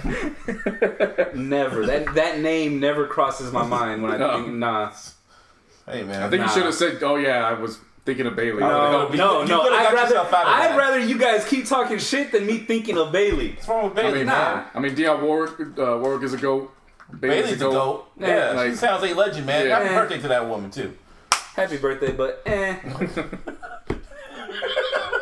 On the whole other side of the coast. For real, bro. Okay. He's Come like, on. No, keep it coming. Keep it coming. Keep it coming. Keep it coming. you were so, I really don't care. you were so intent on saying, nah, man, she's from San Jose. No, she's from New Jersey. Well, Oh, he said, oh yeah. no one asked you, Carfax. Yeah, she over there in San Jose, right next to New Jersey, right? Man, she live on the east side. Like, Yeah, up there in yeah. the hills. Oh, man. Anyway, music dropped. Ish. Well, for me. Really? Nah, dude. Music just dropped. No, but not a lot. I heard 2 albums. I only heard one. I only listened to one, and that was Beyonce's artist, Chloe and Ursula and Ariel. That's what I'm gonna call her. What? Oh, Haley. Yeah, I forgot. Yeah, she's Okay. a little more big. Yeah, Ungodly Hour. It was supposed to drop. Rainy Mark, what's up? What up? Hey. Hey. Yeah, it was supposed to drop last week, but the whole protest and shit happened. So they dropped. Both of them were supposed to drop last week. Who? Chloe and Halle, and then Rumor. They were both supposed to drop on the 5th, but all that took place. All the shit took place. Yeah. Yeah. So Ungodly Hour. It's their second album, and I came in this album. I was like, okay, let's see how this shit goes. And boy, from the intro all the way to track 12, Boy. mwah, to me, Really? this was great. This really surprised me on how good it was. For the intro track was great. Forgive Me was very good. Do It was fire. The title track Ungodly Hour was great. Catch Up that features Mike Will Made It and Post Malone. That was great. Track 12, Wonder What She Thinks of Me, is one of the greatest pieces of music I have heard this year. The vocals are just amazing. I mean, this album was almost perfection until the last track, to me. The last track. You think people are going to keep that same energy they had for SZA for Wonder What She Thinks of Me that they had for Weekend? No. Nah. Because it's basically the... I don't want to call it the same thing as in the same song, but it's the same subject matter. Same subject matter, yeah. But it was great. That sounded just beautiful music. The last track was it was cool, but it kind of... If they would have ended it at the track 12, it would have been perfection to me on, first listen. It was... I didn't want to skip a track. That's how good it was to me. This really surprised me. I thought it was a great album. Yeah. It was a solid 4 out of 5. Beyonce got herself some artists. It was a solid 4 out of 5 for me. It was just Ariel. Hey! It was just at the midway point. I kind of thought certain songs they didn't match the what dynamic songs? of their tones. I was surprised that I didn't respond to the title track. Really? I felt like the direction they went with that. It was kind of okay. Tipsy was a little underwhelming for me too. Really? Yeah, I just felt like those songs they have such strong. Well, first after listening to the last project, I never listened to the first project. and obviously it's I'm not bashing them for growing up. Yeah. Because there's a lot more mature subject matter, rightfully so. They're 20 and 21 years old now. So that's not my issue. It was just for me, their voices are so strong. Yeah. And they're so dynamic that doing certain tracks kind of did them a disservice. Because it was you would expect that from vocalists that don't have that type of range and power. It wasn't Post Malone. It was Sway Lee. My fault. On track 8. Yeah. You would expect somebody that doesn't have their tone and that the strength of their voices. Those kind of records would go. So that's why Tipsy and Ungodly Hour, they just kind of didn't vibe with me. Wonder What She Thinks of Me is a really great song. It should have ended the album. I did like ROIL. That was the last. It wasn't bad.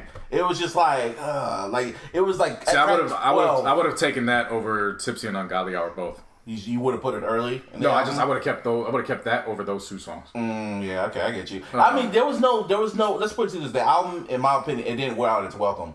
Yeah, no, it's a strong album. It's a it's a real good album. Yeah. Like I said, those were just minor missteps. Like it, literally, once you got past, I got to those two songs, I had no issue from I thought the intro was great. Yeah. It literally set up everything moving forward because it literally just jumps right into the Forgive Me. basically the first track, which is Forgive Me. It like really just jumps right in.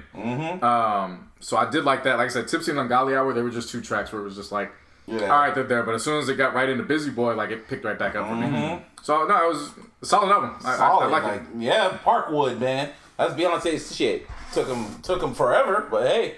Yeah. And then we had the other project, Rumor. Spelled RMR. Drug dealing is a lost art. That's a nice name. That's a dope ass album title. I can understand why he didn't drop like that, right? Because that's a pretty Yeah. So and then who else but West Side Gun for the first feature too, for the first song. Remember, you gotta remind people because a lot of people don't either know or remember who Rumor is. This is the first time they're hearing about him. Yep. So for those who don't know, remember Rumor, if you had seen that video a few months ago, back in March, right before all this pandemic shit took place. Yeah. There was a cat, I think he was wearing an Hermes ski mask. Yep. His boys had choppers all around, and then he stared breaking out country. Yeah. And he had the rendition of Oh wow. Yeah, that's who that is. Wow. And then he had his rendition of that Rascal Flatts song and called it Rascal. Yep. I love that fucking song. I've been singing that shit with my heart throughout, just as a single. Right. Oh, it's the last track on this project too. Oh, it's so great. I be gearing up through all these songs just to get to that point, and I be belting my fucking heart out. Bitches that broke my heart, they became hoes I scam. Wow. This is amazing. But so this is him. He drops the project, Drug Dealing is a Lost Art, and as Martine was saying, there's no waste of time to show you that drug dealing is a lost art because he gets none other than Mr. Boom Boom Boom Boom Boom Boom Boom himself. And I've been waiting, baby. And boy, Welfare is a great song, man. I know you have your personal issues with it, but overall, sonically sounding, it sounds great. I mean, about my whole take on this album, I liked it. I really liked it. Top to bottom. I was just referring to I'm gonna get to that, but I'm gonna point that one out in particular. But when I first heard Welfare, me being the Roddy Ricch fan that I am, I noticed that not only did he steal a cadence, but he also stole some lyrics. Can you steal a cadence though? Drake. He does it all the time, literally. But whenever he's on a track with seriously, whenever he's on a track with somebody else, Game does it too. Game's a chameleon. But I'm saying as a singer, is that possible? Yeah, Roy Woods. Yes. Yeah. You can.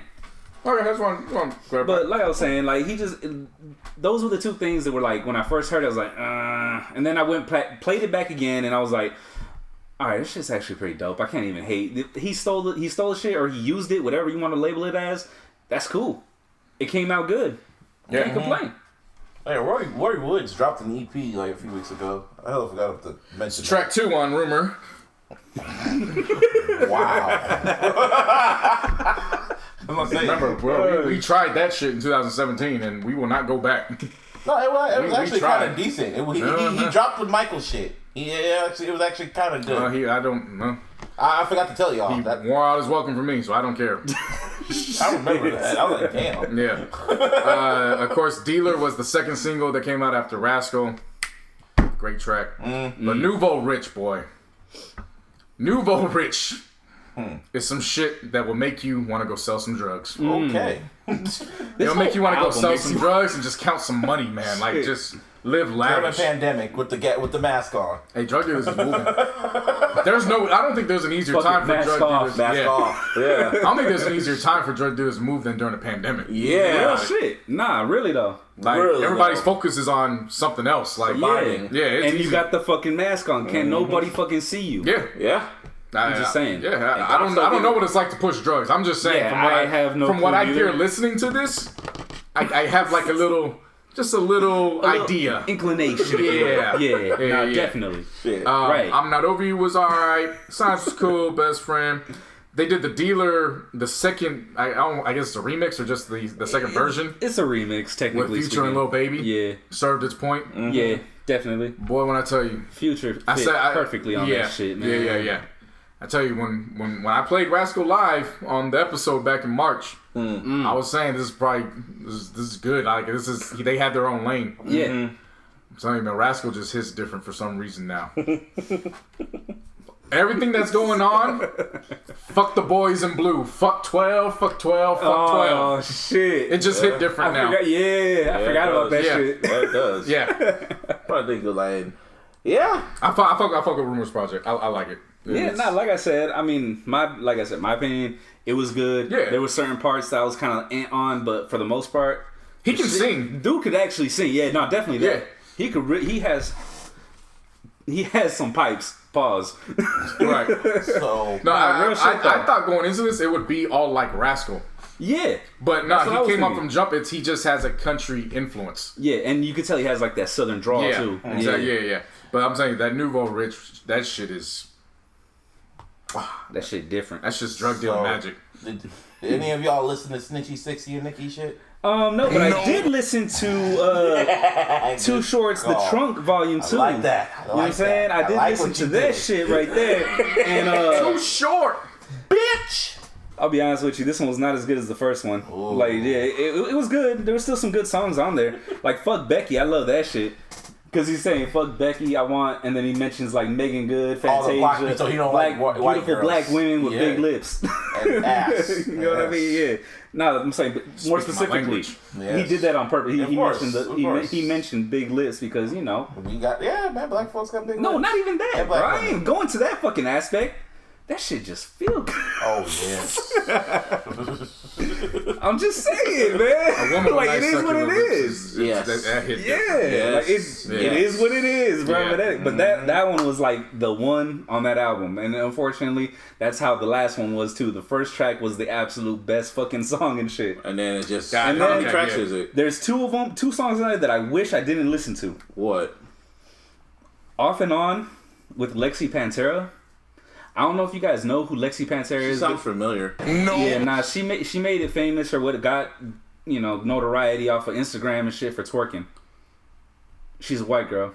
Didn't a lot of those women she got like no ass though. What was the album called again? Too Short's album? The Trunk Volume. This one's Volume 2. Oh, okay. The Trunk Volume 2. Okay.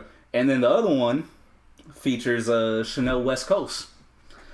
Oh, is that the He's done songs for her. I just don't like her though. Isn't that I chick just from really don't fucking like Wild her. and Out? Yeah. No, not Wild and Out. With Ridiculousness. Rob Dyrdek. Yeah. She was on Robin Big and she was on Ridiculousness. Yeah.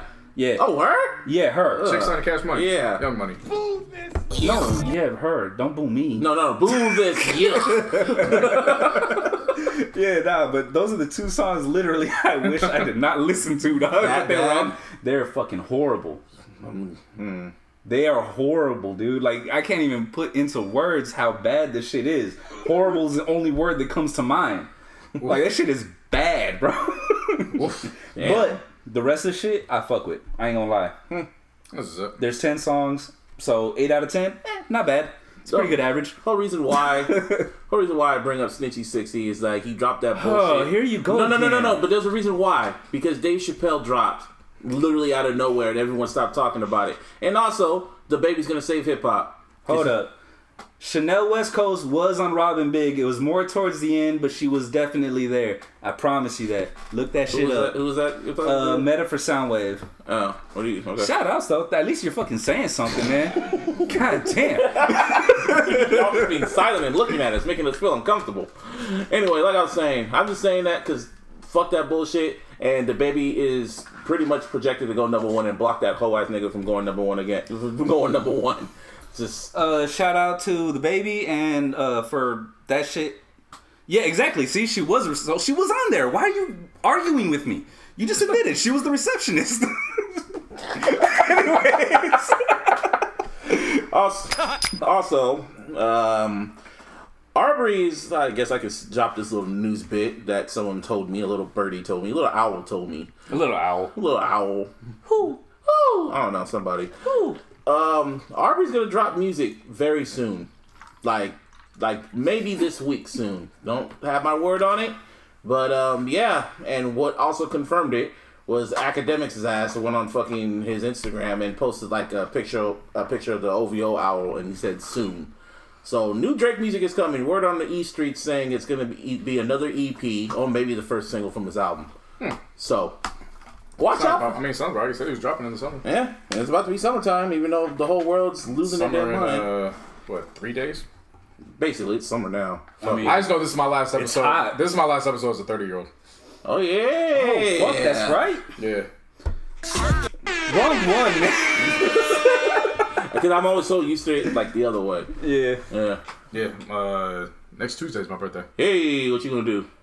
Work. Can't do shit. Chill. Smoke. Shelter in place. Smoke. Chill. Chill. You should watch that. Larissa said she's trying to plan something, so I'm letting her get down. See what. Better be. Yeah, man. Better be with mask. If y'all go out, you know. No, when she plans something, like we're usually. There's 2 of us. It's them two doing something. But I'm more likely she's more likely gonna come to the house and just hang out. I just like being around my family on my birthday. The older you get, what's up. the more you just don't want to do shit. Nah, the older I get, the more I just want to spend my birthday with my mom. Like That's what I'm saying. that's the one person because it's like, hey, technically it's kind of your birthday too. You know what I'm saying? Like, What's your birthday like? It's a special occasion. my mom's birthday's in May. Like, but if you think about it, it kind of is like another birthday for a mom because it's like.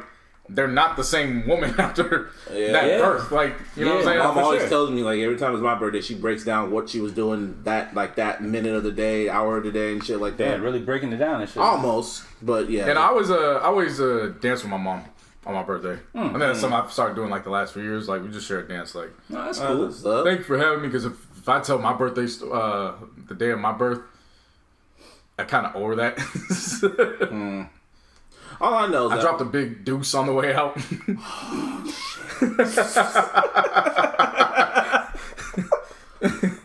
And it didn't help that I was like a month early. I don't know. So, you know what I'm saying? Like, I think I was early. Too. I was supposed to be like July, mid-July or something. no. What's funny I came out about June 23rd. Shitting on them. Shit, on them. no? literally. What's funny about my birthday is my mom. shit. They thought I was gonna be a girl. They were gonna call me Aaron, Erin. Then I came out and they were like, "Oh shit." Well, Aaron. Yep. So they were thinking about calling me something. My mom was thinking about calling me something else, and then my aunt was like, "Man, you've been calling him Aaron so long. Just call him Aaron." All right, Aaron. Call him Bill. Call him Bill. Bill. Damn, can you imagine, bro? Bill Busby. Hey, that sounds like a fire name. So is Aaron Busby. Busby, period. I'm kind of accustomed to my last name. Everyone just calls me Busby. Yeah. And it's like almost like a damn nickname. One time I told him, "Oh yeah, I thought it's like, oh yeah, what's your real name?" It's Aaron. And, oh yeah, well, why they call you Busby? Because that's my last name. What? Yes. And they'd be all shocked when I tell them like that's my full name. Like, shut the fuck up. Then I show them my ID and they're just like, I'm okay. Thought I was just making the shit up for my help. Yeah. Yeah, duh. Shit. Did you guys watch the Five Bloods? I've been wanting to, but I've been Fresh Prince in it. Okay, so I won't spoil it for Don't you, say but shit. I will say this. One of Spike Lee's best? Wow, what a movie! Really? One of Spike Lee's Yeah. best, Because huh? I've been hearing otherwise, bro. Yeah, So- I've kind of seen that too. So it's a little. If you know Spike Lee films, they can obviously become predictable. Right. Very. If you saw, I don't want to spoil it, but if you saw Miracle at St. Anna, What was that one? that was don't the think one. I have. That was one that came out in 2009. What was that World about? War II. Oh, yeah. Okay, To me, Miracle at St. Anna, I love that movie. I I love it. forgot It's he just, did that you movie. can kind of find like little plot points that you kind of expect what's going to happen. Okay. They kind of do that in this one. But boy, Delroy Delroy Lindo? Lindo, Yup. if he don't win awards for this fucking movie, there's going to be some problems. I already heard. I said it's like He Oscar buzz. shut this shit down. They'll say Chadwick I mean, he Boseman does a did. lot. And of course, Man, you know, like, if he's you a know, great actor. if you know, Oh, yeah. he's kind of like on the unsung list. Oh, yeah. In terms of been in a lot of- in no, terms for of Spike sure. Lee joints. He's been in a lot of black movies, especially well, Spike I was Lee. like black movies in general. Well, that, but I'm Or speaking movies of in general. But I'm Yeah, speaking of exactly. Spike Lee because there's something that's to be said. I feel when you have actor and director and they do multiple films with each other. Oh, okay. Yeah. That means there's that Yeah, level yeah. of trust. Like Him and Denzel. yeah, it's a mini Wire kind of reunion feel because two of the characters. So I always forget their names, but Just the character. one of the characters when he's the smart one of the tactical force, the one that basically knows how to work the wire. Oh yeah. And then the other one is she. Oh him. Yeah. And in the movie he says she. Oh my god. I mean, it's his signature word. Yeah, He said it in other movies too. Chadwick Boseman is in it. And he plays a vital role in all that. Like the best way to describe it is it's half war movie, half treasure hunt.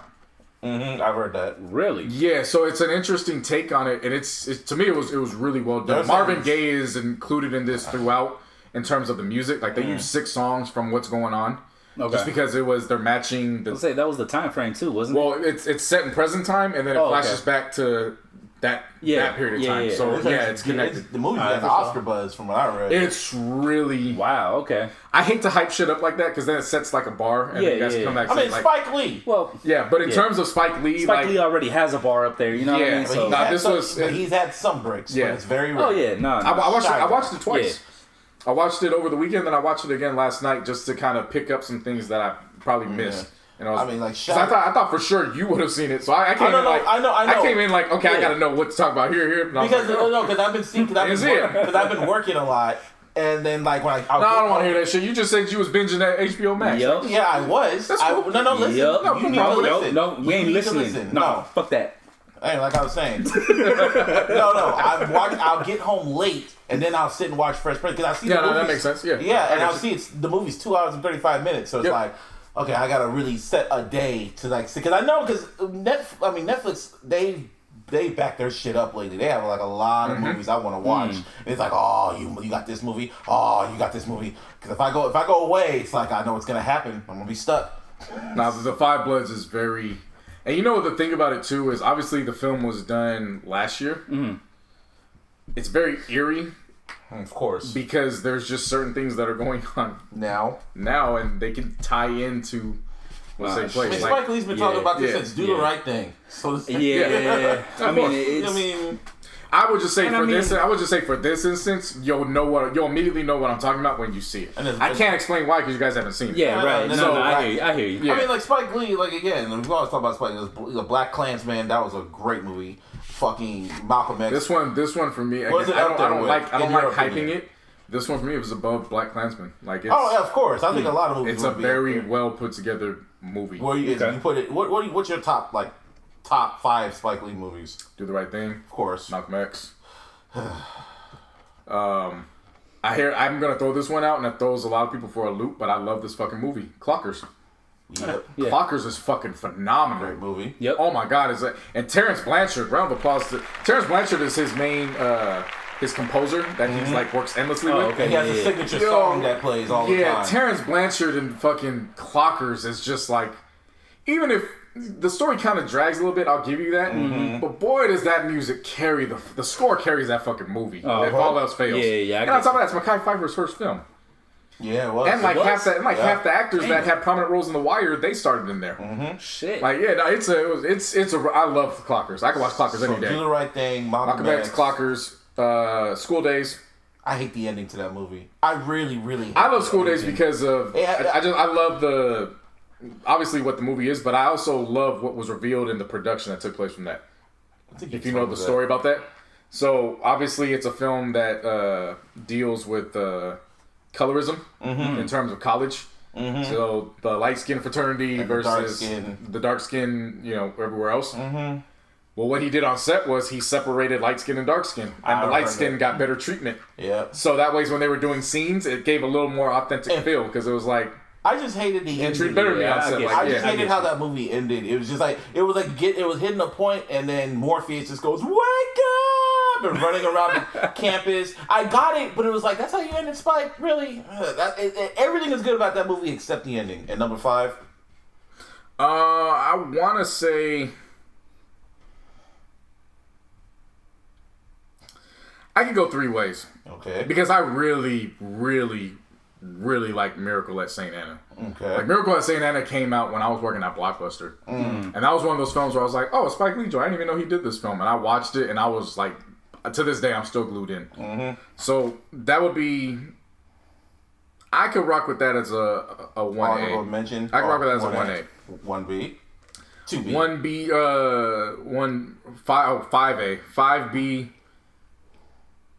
I gotta go with Bamboozled. Yes. But I would also do a 5C. Mo Better Blues. Huh? Mo Better Blues. Mo Better Blues. Yeah. Oh, okay.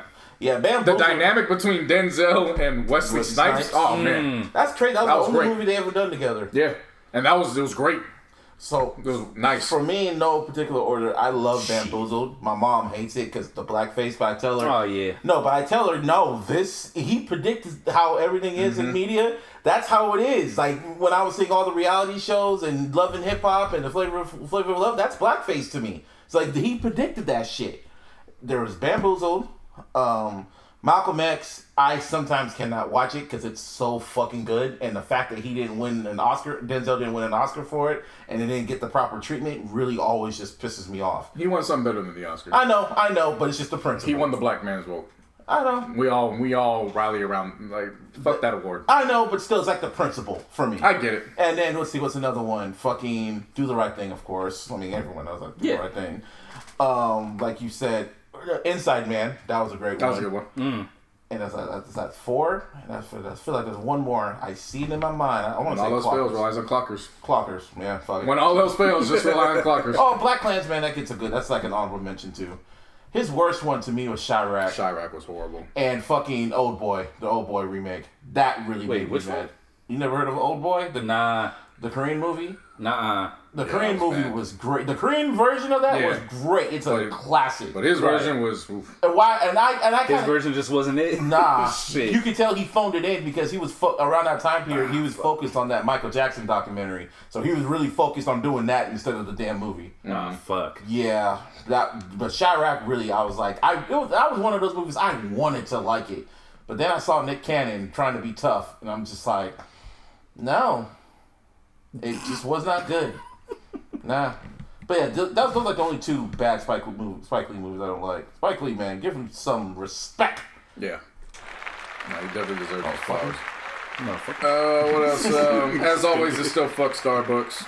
Oh, man. So we can tell Starbucks folks, and then again, white folks, you trying to be sneaky. You try to tell your employees don't wear no fucking Black Lives Matter material, and then think the shit was gonna get out. Then it gets out, and they're like, okay, never mind, you can. I just don't understand that stance when. Remember, we had to have the conversation what happened in Starbucks. Yeah, when they were a Black part man. of the police. Oh, yeah, shit, yeah. And they closed down all their Starbucks to have That meeting. The meeting. Black Awareness Day type shit. Right.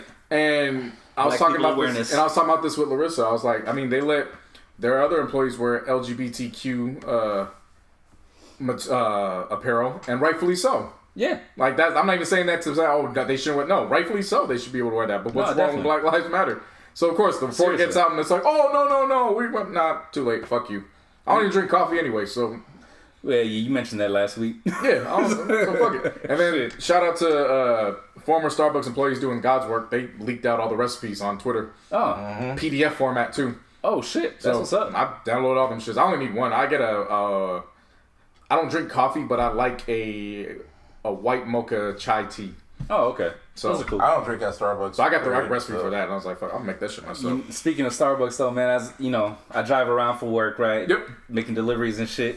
Well, fucking, I was driving back downtown out here, like pretty much like where we're at, you know, like in this area and shit. They had a fucking Starbucks that was like boarded off, tagged the fuck up, Black Lives Matter. It's all on the outside of their shit, you know what I mean? So fuck them. Yeah. That's what the fuck they get. Exactly.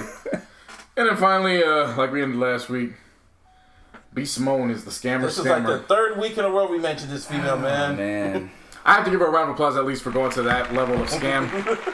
What's she doing this time? All right, so Dude. I didn't hear First, about you gotta this talk one. about how bad the book looked. So remember Oh, how fuck, that's right. Yeah, now her- I remember. her manifesto scam. Yeah. Yeah, scam and it shall manifest.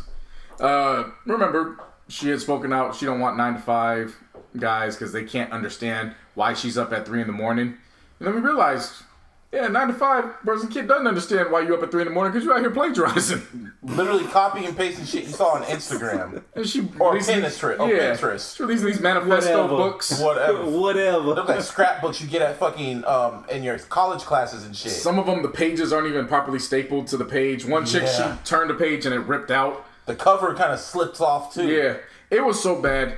They compared her book to Gucci Mane's hard book. Just to show that Gucci's is well put together. And yes, Gucci has pictures, but look at the material that the pictures are on. Like, they were showing her putting like these scraps together on certain pages, and she was putting emojis on them. He's like, who the fuck sells a book with emojis on them? What? Yeah. But it was that. And then as far as the content, she was like going to different websites and taking their material, just copy and pasting. That's all she was doing. Like one of them was like, I seen one the of them was about, like to know yourself or yeah, something. one of like them was that, like brands 50 ways to know yourself, and all she did was she copied it and she took away brands 50 and it's just know yourself, but it's still 50 questions and none of them were changed. Literally plagiarism. Yeah, that's what she did. And it was like, see, all you do is just shut the fuck up, and nobody would maybe have a small known. percentage of people would have noticed. Yeah, But you're talking that big cash shit, like you Baby bigger. boy! Yeah, and it's like, nah. Baby girl, baby boy! And then when all that shit came out, all of a sudden her voice calmed down a lot. Like, she apologized 5 times without apologizing or taking accountability. Even though she says, I'm taking accountability for all this, but then she never took accountability. And I'm taking accountability for the people that fucked up. She then would go at people on their DMs like, hey, you shouldn't be taking down black women. Like, I understand if you didn't like the book, but that's you're entitled to your opinion, but you shouldn't be tearing us down. My lawyer, my rep will be in contact. And then somebody pulled the receipts on her lawyer and found out she was lying in people's court or some shit like that. And then like on Instagram, chimed in for no fucking reason, even though he didn't know the story. Man. Oh yeah, another person that chimed in. I'm back to the J. Cole topic real quick. Chance the Rapper chimed in. Oh yeah. For whatever reason, he decided to get in the middle of the whole J. Cole Noname No names shit. from Chicago. Oh, is that what it is? Yeah. Okay. That's cool. But still. Yeah. I don't agree with him. No. How are you gonna hand out L's? Did you not listen to your last album? No, let me make myself clear. I'm not excusing him speaking up. I'm just putting the dots together for you guys to understand why he's speaking up. Chicago. That's cool. But still, mind your damn business. It was like, and everyone told him to shut the fuck up. That was the thing. Everyone, as soon as they're like, what? And the thing is, it's like, dude. He's new Bow Wow? Who? Chance the Rapper? Shut up, Chance. He's getting there. He really is getting there, yeah. I can listen to Bow Wow instead of Chance. Shit. Y'all can listen to Bow Wow. At this point, I'm starting to see the Bow Wow like JC. Mm-hmm. One day you gonna. No, I'm starting to. One day you gonna just. It might go away. One day you're just gonna listen. You're just gonna appreciate what I be saying about certain people. Oh, we forgot there's a battle. Bow Wow was one of them. There's a battle this weekend. No, that ain't a battle. That's an ass whooping. Okay, it's a celebration of music. Celebrating shit. Nah, one person is in celebration of their music. The other one finna get his ass roasted. If y'all don't know, on Juneteenth when we are free, it's going to be. I thought it was on the 20th. They thought they changed it to Saturday. So Juneteenth is on Friday, and I thought they made it to the 20th. I thought it was. Oh. I think they did that on purpose because Trump is addressing doing this shit. They scheduled at the time. He's still gonna do it on Juneteenth? No, he's doing it on Saturday. Okay, I think that's why they on Saturday. Yeah, and I think that's why they rescheduled theirs to Saturday. I thought it was gonna be whatever the case. Whatever the case. It said June 20th. I know June 20th is on Saturday. But yeah, it's gonna be Alicia Keys versus John Legend, and I was a celebration of music. If there was ever any time to look into a fix. You gotta look into that one. I mean, she's married to the founder of this shit. Yeah.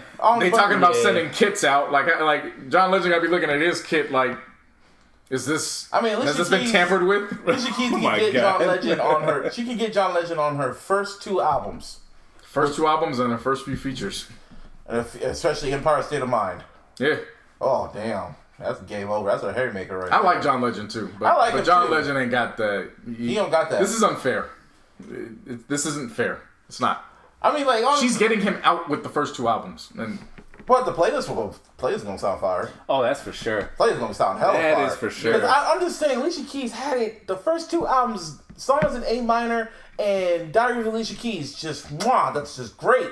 Then her third album wasn't bad. It wasn't bad. It wasn't up to par. And then as soon as she got with Swizz Beatz and started being a homewrecker,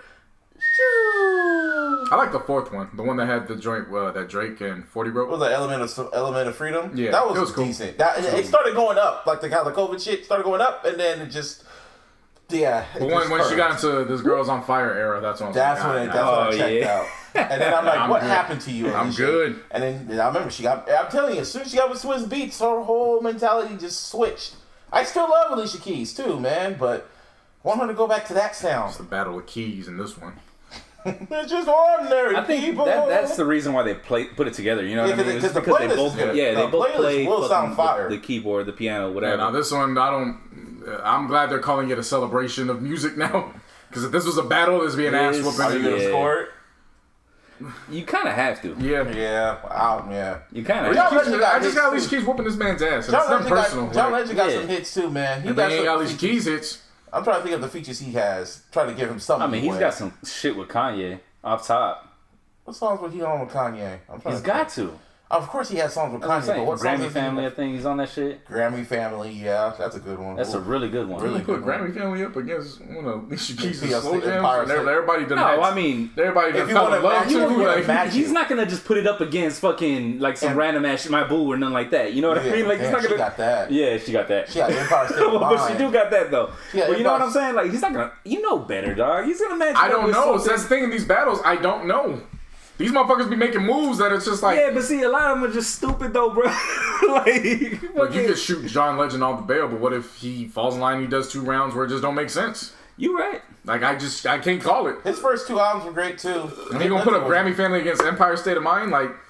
I mean, what else Ordinary People. No, seriously. But even then, go back to that. But even what then, else are you gonna put up against? I know, but even then, like that's not well. comparing. That's an fucking album. That Dilated People song. Throw up a brick on purpose. That Dilated People song with him and Kanye. That's a really good fucking John song. Legend. Oh, I remember that's the first time I ever heard John Legend. I thought that was Stevie Wonder. I was like, oh, that was John Legend. Oh wow. And that was only in the end, so I don't know if that would count. Yeah, seriously. Not too sure, but hey. But hey, man, it was if he plays that it's shit there, though. Girl on Fire, then yeah, he got that one. She's gonna play that record too. Yeah, it was her biggest record. I hope she plays it in round 3. Get it out the way. She gonna play. Give him false hope. Give him false And then hope. tear his ass up with all the hits Ordinary from 2001 to 2008. Shit. I mean, she has that song with Beyonce that she never properly released. What was that Speaking song of keys, is there any harder name than Nigel Bricks? Yeah. Nigel Bricks is Bruh. that shit is hard. Bruh. Holly, he had a child. Pusha T is a father. Nigel Bricks. Yeah. Nigel Bricks is a hard fucking name. Whether you want to be a rapper, that's his middle whether name, you want to too. be an athlete, a wrestler. Nigel Bricks. Nigel Bricks. What's his First and middle name, Yeah, bro. that's what I'm Like, saying. His that middle shit's name. hard. Yeah, that is hard. Like, Nigel Bricks. that's That's hella BRIXX. Yeah. That's Karina's. Exactly. That's Karina's dog's name too. Bricks. Oh yeah. Like it just shows he is committed about The drug life. yeah. It's I can't wait for the double entendres, man. I can't wait for them. Them shits is gonna be fire. Shit. Like we said earlier, man, it was a few birthdays. Back to back to back to back. Ice Cube. Fucking Pac. And Kendrick. It's also the I feel like there's 26-year something else. anniversary of OJ and the Bronco. Yeah. And then you know they're gonna release a new Shit. Bronco? Yeah, on his birthday. Wait, they're gonna release what? the new Bronco. Ford announced it. Wow. I don't know why that. Like, I think they just figured, hey, everybody's attention's on the protest. Let's just get this off real quick. Because they knew damn good well if all eyes was on them, they wouldn't be doing that shit.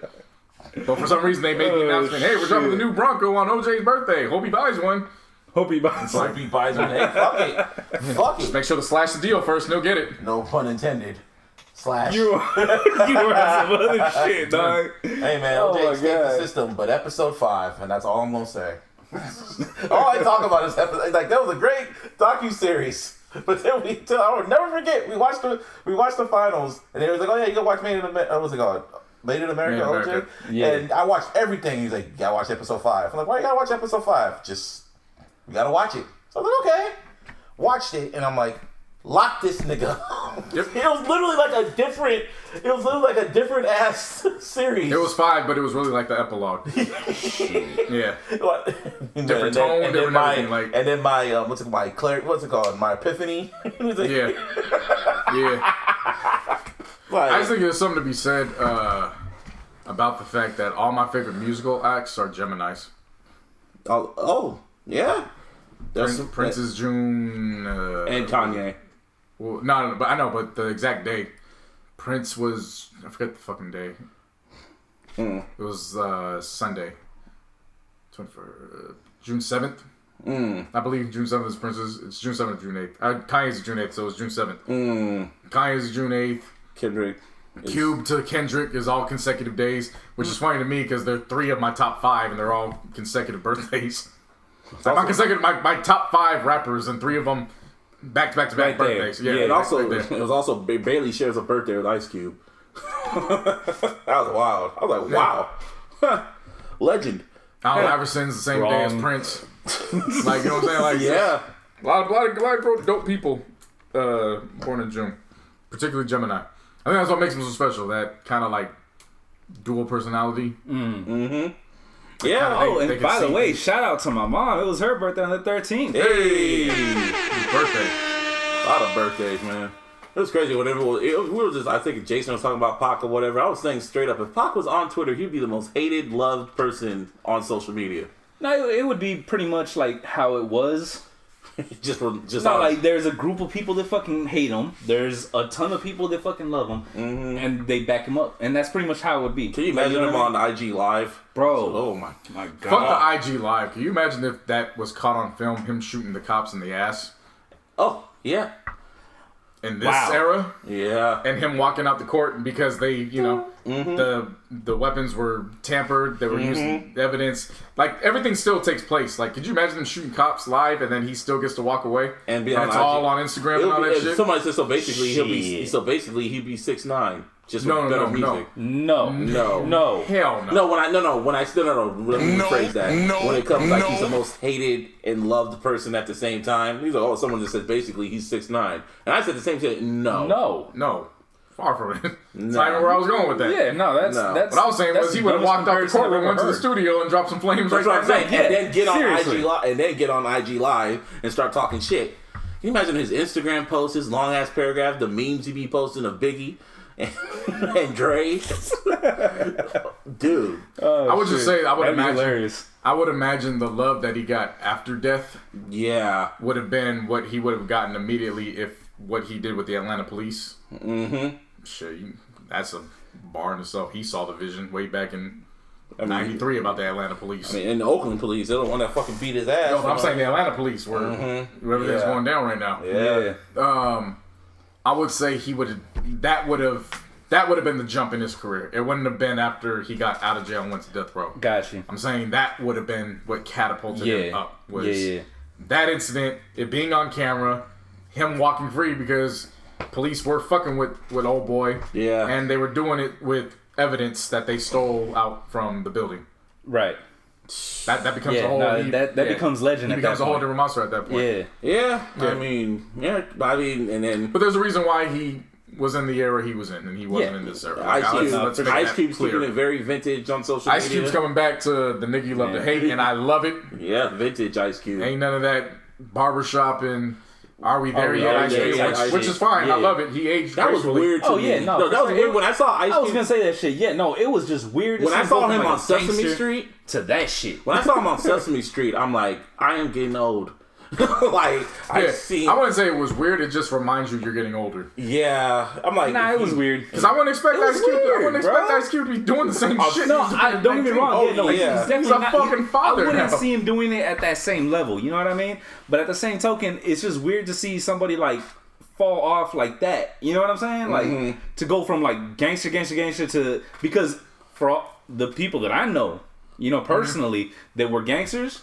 They're still that you could tell like these motherfuckers like still gangster, like Ice-T. But even when they're around, but hold up, even when they're around their kids and shit, they still are like they are hood as fuck. Like Ice-T. Yeah, but Cube was not a gangster though.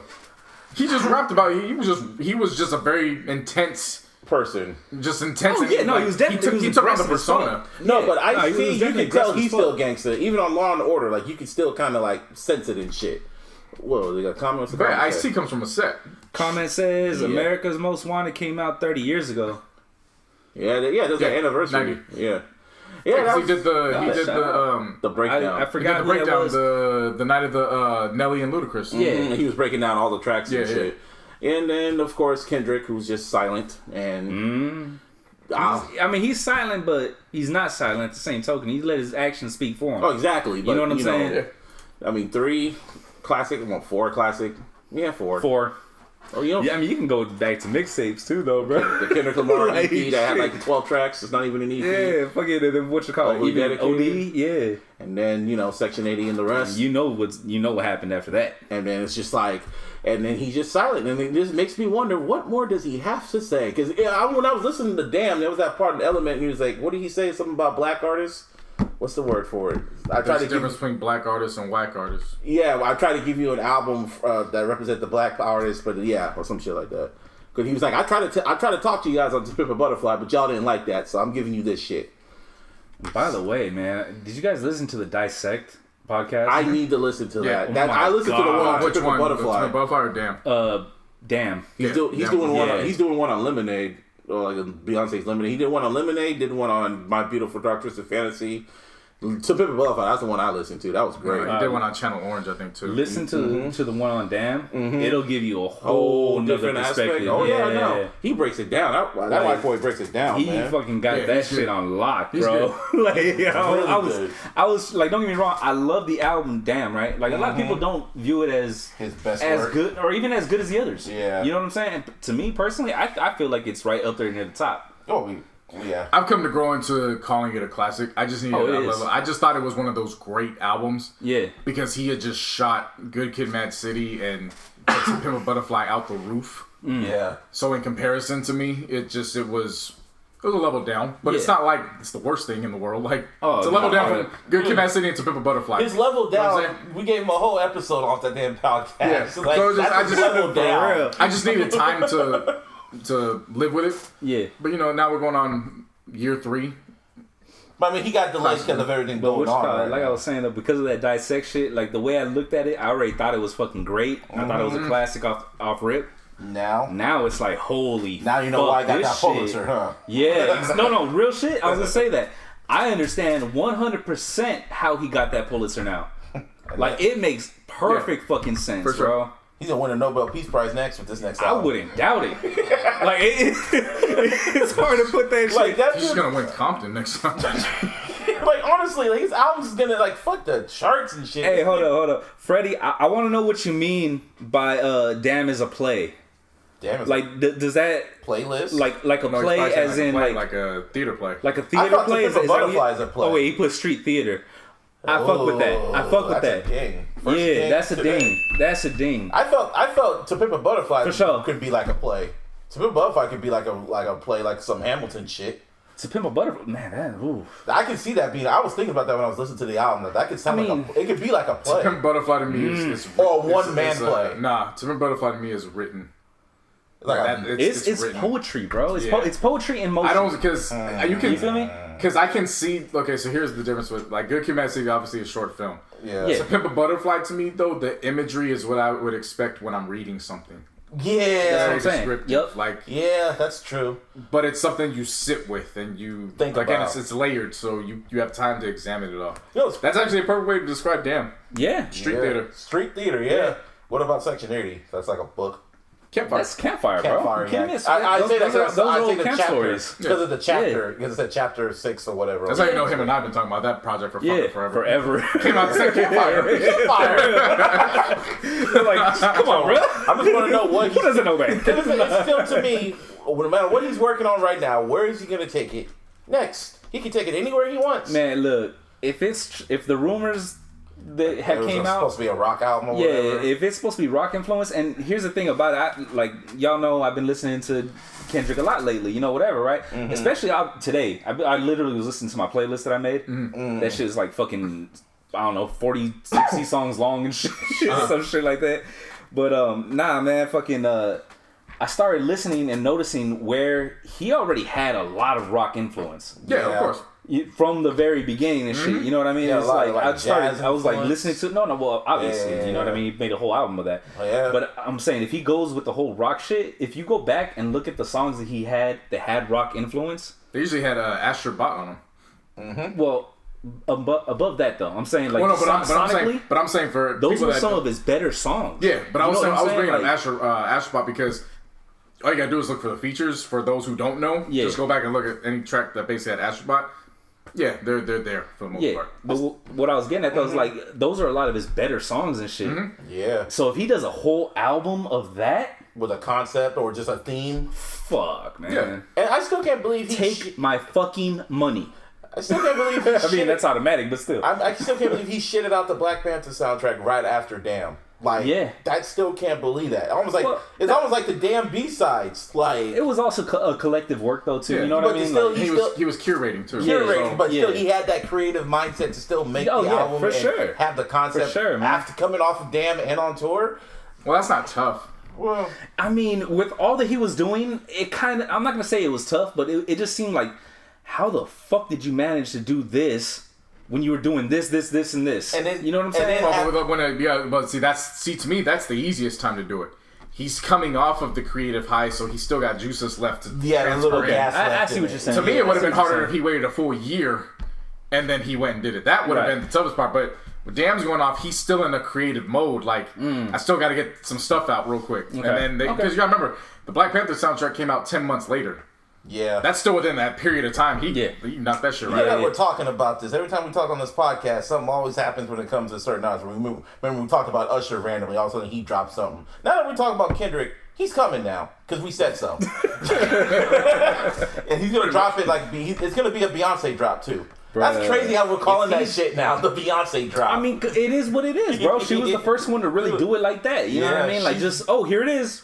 He's going to do the Beyonce drop. And it's going to come out of nowhere. Because now there's no rules right now. This pandemic industry is kind of like up in the air. So I mean, realistically, it's all up to the artist recently. If you really look at it, the artists have been the one pushing their own shit out. Yeah. Cole's a perfect example. Yeah. And that's just the most recent one. Still waiting on Big Sean, man. I don't know what he's waiting on. But again, if he has songs that are meant for people to go outside, now's not the time. Well, people going outside now, so but they're gonna be going right back inside the way the numbers keep jumping. I know. Shit. Seriously. Yeah, Aubrey might be dropping soon. Kendrick might be dropping soon. Who knows? Maybe in the next month. Maybe on July 4th. Fuck it. Again, we still got a whole second half of the year. I know, right? So could go right. Everything could go good now. Hopefully. Anyway, this is episode 187 on the fucking podcast of the iLLogical Sense podcast. Trying to make it flow. Of the iLLogical Sense podcast. You can always follow me on the Twitter. Shout out to Instagram at Mr. Busby 4 lowercase 08. You can follow us on the Twitter feed at iLLogical SP. You can follow us on the Instagram at the iLLogical Sense, and of course on the Facebook. Austin, give me a hell yeah! Hell yeah! And of course, on all social media, you can hit me up, JC No. Follow us everywhere. We got the YouTube page finally popping off, so the podcast will be on the YouTube page. I just don't know if that shit's dropping the same time as this. That takes a whole other. Yeah, that shit takes forever to fucking upload, bro. So, you'll be getting that one. I just don't know if it's gonna be immediately on Thursdays or that'll be over. We'll put it like this: over the weekend. Yeah, just put it on title, man. Just put it on the title. Yeah, this title is great. Apple Music is just irritating. Playlist will be up for. I got this week's iLLogical playlist. Yep, you got it. I thought y'all talking about playlists and stuff. No, we're talking about the podcast. Oh, that shit. Yeah, that's like a whole. That's like a whole fucking Lord of the Rings journey. Yeah, so let's see really. What else is going on? Be safe out there. I'm trying to think if there was something particular going on. I feel like I had something to say. It'll come. No. All right, and with that said, you can follow me at Beats Be Killing them on all social medias. Thank you. And search Venomous, spelled VNMS, on all your digital streaming platforms and stream my music. That'd be great. I appreciate it if you did. And if not, oh well. Oh shit. The Twitter feature. Whatever that recording shit is. Oh my god. I'm getting that shit off all week and weekend. That's all my tweets is gonna be. Voice notes? I ain't tweeting shit, just voice notes. Wow. I'm gonna hit that shit like it's my memoirs. Memoir. Note to Twitter. Memoir. Like note to Twitter. Note to number one. Fuck Kendrick Perkins. And fuck the Queens. So speaking of the Kings, man, shout out to J Ram, smart motherfucker. Thought we didn't see that shit, huh, motherfucker? Yeah, Thought we didn't see that That shit. was genius, though. Oh, okay. That's what I was. Yeah, Josh and I talked about this. I'm sorry to cut you off. Juneteenth, of course, Friday. Yep. On caffeine. Major announcement. Friday night. Eric B and Rakim. Yeah. Hey man, you know I had Rakim in my top 5, Yep. bro. Like that, I'm watching that shit. Yeah. I'm in. I knew there was some I was remembering. I was trying to my remember what it was. god. Yeah. Friday night, Eric B, Rakim tribute. That's just gonna be wild. I'm tuned in live to caffeine on that. I'm Yo, jumping. who's doing that shit? They are. No, I mean it's not all caffeine, bro. It's got to be I like think it is. No, I think It is really, Yeah, I think so. I think caffeine's putting that on. Yeah. man. Because caffeine has their own page. Hey, put the info down there. I need to see that shit for the Eric B and Rakim thing. It's on the main put it on page, there. man. It's Nah, there. but put it right here. I want to see it so I can see it right now. Well, you get when we get off the air. No. It's like a child. Yeah, right. Yeah, so those who, of course, big time fans. Right there. All right, I see you. The leader. At the leader. Thank y'all. Yeah. Appreciate that. Yeah, big time fans of Eric B and Rakim. Thank you. And just Thank y'all getting high fives, or I'm calling it a high five. Sorry. hip hop in general. Friday, Juneteenth, Eric B and Rakim. That's Juneteenth what's is up, celebrating man. our freedom, dog. That's what's up. It's even funny, well, because whole ass is gonna do his little rally like the day after, but the fucking rates are going up, like the confirmed cases, and I'm like, God's telling him, yeah, keep playing with me, boy. Like, come out here, you know what's gonna happen. Hey man, I heard they gotta sign waivers just to get into that. Yeah, shit. sound wave so you don't blame his ass. Yeah, that shit was that's fucking trash. He's gonna cancel that shit. I still feel he's going to cancel it. He's gonna get cold feet. This is the same dude who went into a bunker. He gonna cancel the shit. He's gonna get scared. I hope he does, man. That'd be hilarious because I told everyone it wasn't gonna happen. Oh, special guest Ice-T on that shit, man. And Chuck D. What up? Yo, Yeah, that's gonna be a big event. LL? Cool J is hard as hell. Anyway, 187 On Undercover Cop? on an was it motherfucker cop or undercover cop? Undercover Cop. That's what you like, the undercover part, that motherfucker. No, that's what it is. Oh, I thought it was motherfucking cop. It was a motherfucking cop. 187 on the motherfucking cop on the censored version. On the cassette, I had. This is the parental advisory version. Oh, my version said motherfucker, Yeah, no, seriously. Yeah. and then the censored version is undercover. No, they must have screwed that up on the cassettes. No, Shit. because they probably felt it sounded better. Because a lot of censored music sounds better. No, they're not cursing. all. They're cursing throughout the album. Wow. It's just on the hook. It's Undercover Cop. Well, my Really? Yeah, I hear because- motherfucker on that. On My dad had the deep Yeah, me covers too. on the cassette. Oh, It got okay. left and I found it years later. Huh. Yeah, so We were talking about before we got on the air. We were talking about songs that sound better edited. Like, can I get a like in the save that. Yeah, We'll we'll get to I'm that gonna- next week, man. I'm gonna forget. Shit. I'll write it down. Write it down. That's why you write notes. Write it down. down. Yeah, when I'm We're almost at 4 hours. I'm trying. Oh really? Oh shit. God damn, we was talking for that long? Yeah, look at time it is. Oh shit. And we out, bitches. Peace. Peace. Peace.